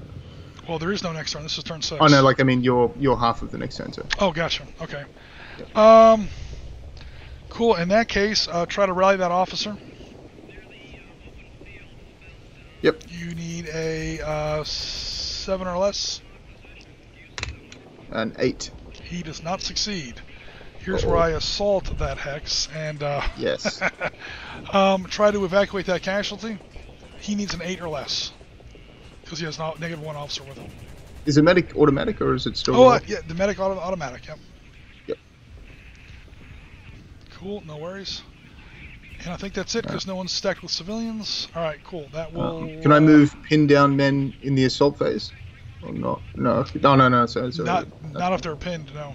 Yeah, no, that's cool. I don't want to leave the officer there by himself. Yep. Cool. Next turn. Alright, combat phase. No command phase. We thought we were going to get assaulted. We somehow didn't. No worries. We will now shoot. Now, it's not opportunity fire, so I no longer get a +2 bonus for point-blank opportunity fire. Yep. So it's just 8. So here it comes. 8 points. Webcam time. 4. 8 points on 4 is another 4 casualty points. They get to ignore the first 2. That knocks it down to 2. I think that's still another casualty point. Yeah. It's going to be. Well, I can't. Yeah, that'll be a dead squad. Yep.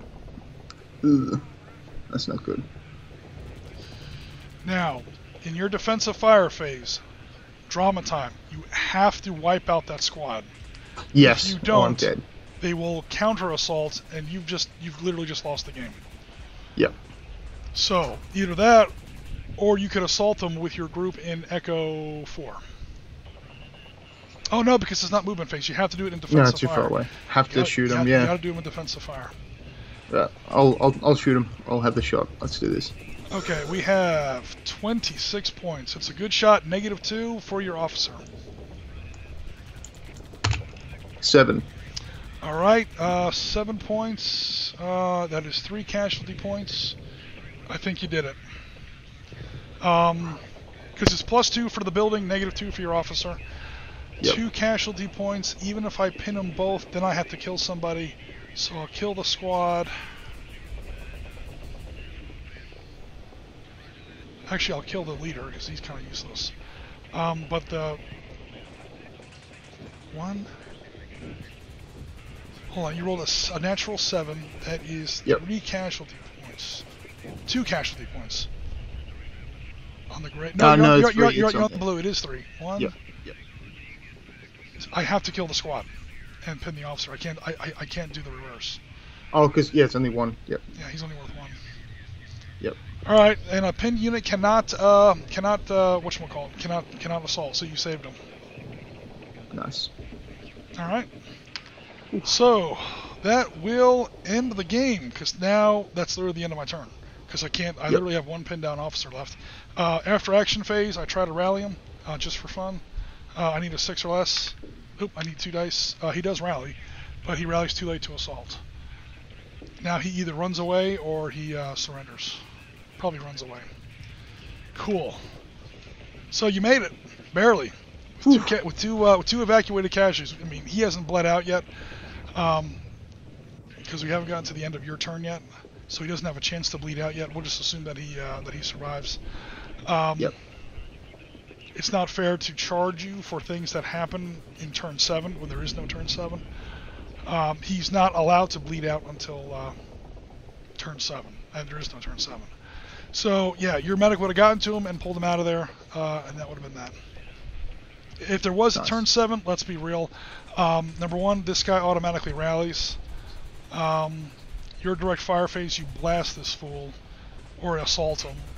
That's it. And then the medic gets in there and he automatically evacuates him before the bleed out check. Yep. So no worries there. All right, cool. So the one thing you didn't do is you didn't take that one objective hex. Yes. So. Yes. Objective hexes, you do own 4 of them. That gives you 20 points. I don't even know how many kills you get. Many kills. 8 points for 2 POWs. You did evacuate 1 civilian, and you did cause no civilian casualties. I do have 1 objective hex, and I did score 2, 2 Australian wounded in action. So that gives me a total of 13 points. Let's go back to the construction table. 1, 2, 3, 4, 5, 6, 7, 8, 9, 10, 11, 12, 13, 14, 15, 16, 17. You inflicted 17 casualties. 2 of them were casualties. 2 of them were POWs, so we've already counted them. Knocked that down to 15. You scored 15 kills. Nice. I mean, it's obvious that you won the game. 35 plus 12 is, what is that, 42? No, 47. 47 to 13. Is the final score on that. But this is one of those asymmetrical games where all I was really trying to do was inflict 3. Well, actually, I needed to inflict more than 3. I need to inflict. You were allowed to take 3. I wanted to inflict 4 Australian casualty markers or 1 unsecured, and that would have means that you have now exceeded the historical the historical casualty rating for this actual battle, Operation Perth. Battle of the Chora Valley, July 2006. But that did not happen. You wound up with 2 secured casualties. No worries there. You took 2 POWs, you evacuated civilians, you did all the things you were supposed to do. You didn't find any IEDs. They found you. So, I mean, that did cost 1 casualty, one of your 2 casualty points. And in this sort of, half-stuttered assault down here didn't really work out. But again, you did kind of get away with it. But other than that, yeah, that concludes the game. So, Dylan and people in the chat, what do we think at our first try at Afghanistan in Valor and Victory? I like it. I like Afghanistan. It's very cool. Awesome. I like the asymmetric, but it's not really completely outnumbered like it would be in Vietnam. I like that. So. Yeah, Vietnam's weird. A lot of times, sometimes it's a little bit more like this. A lot of Vietnam games, a lot of historical Vietnam battles, the Americans and their allies actually do outnumber the Vietnamese, contrary to what we see in a lot of movies. But between the civilian rules, the casualty evacuation rules, the booby trap rules, there's so many additional problems that the free world player, either Americans, Australians, Arvin, who knows, pretty much, that the South Vietnamese allied player has to deal with, that either the NVA or the Viet Cong player can just, run roughshod over them in a lot of ways. But then again, they have so much more firepower. Holy crap. And off-board missions, airstrikes, artillery, good God. But, cool.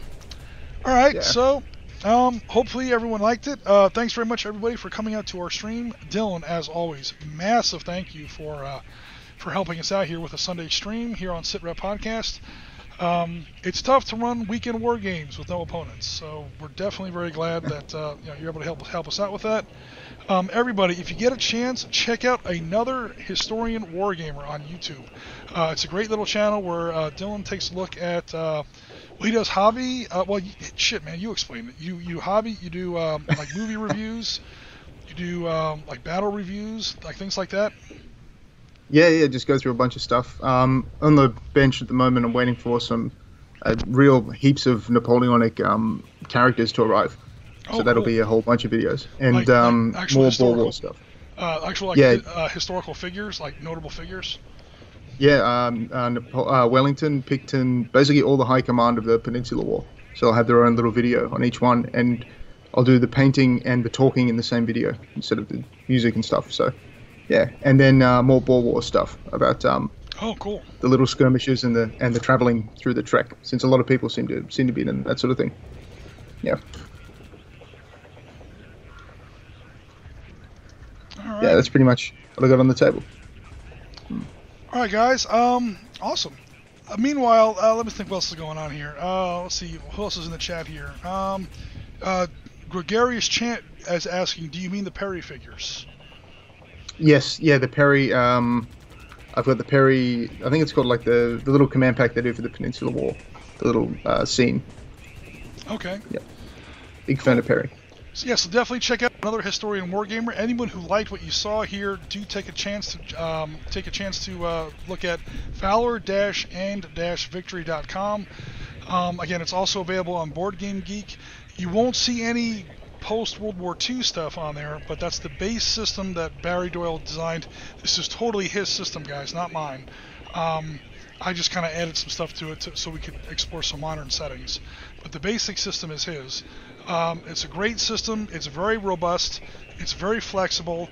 I've done World War I, 1954 Dien Bien Phu, 1968 Vietnam, 82 Falklands, 82 Lebanon, 93 Somalia, and now 2006 Afghanistan.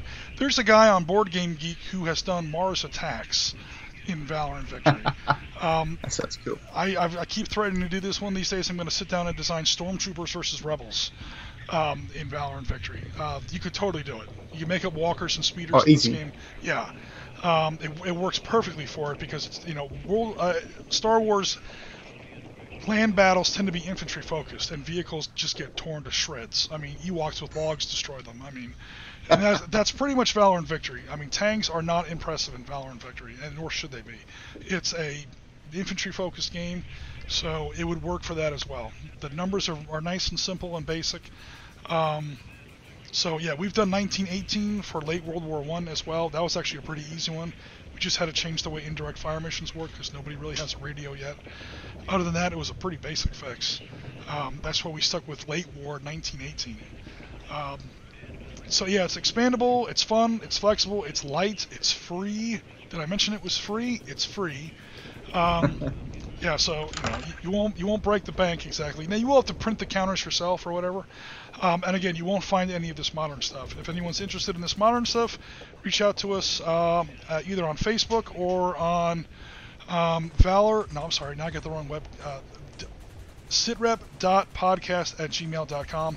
I'll look for your email there. If not, drop a comment in the in our YouTube stream here, and I'll find you that way. We'll figure it out. And yeah, take care, and we'll be in touch later on this week. Take it easy, everybody.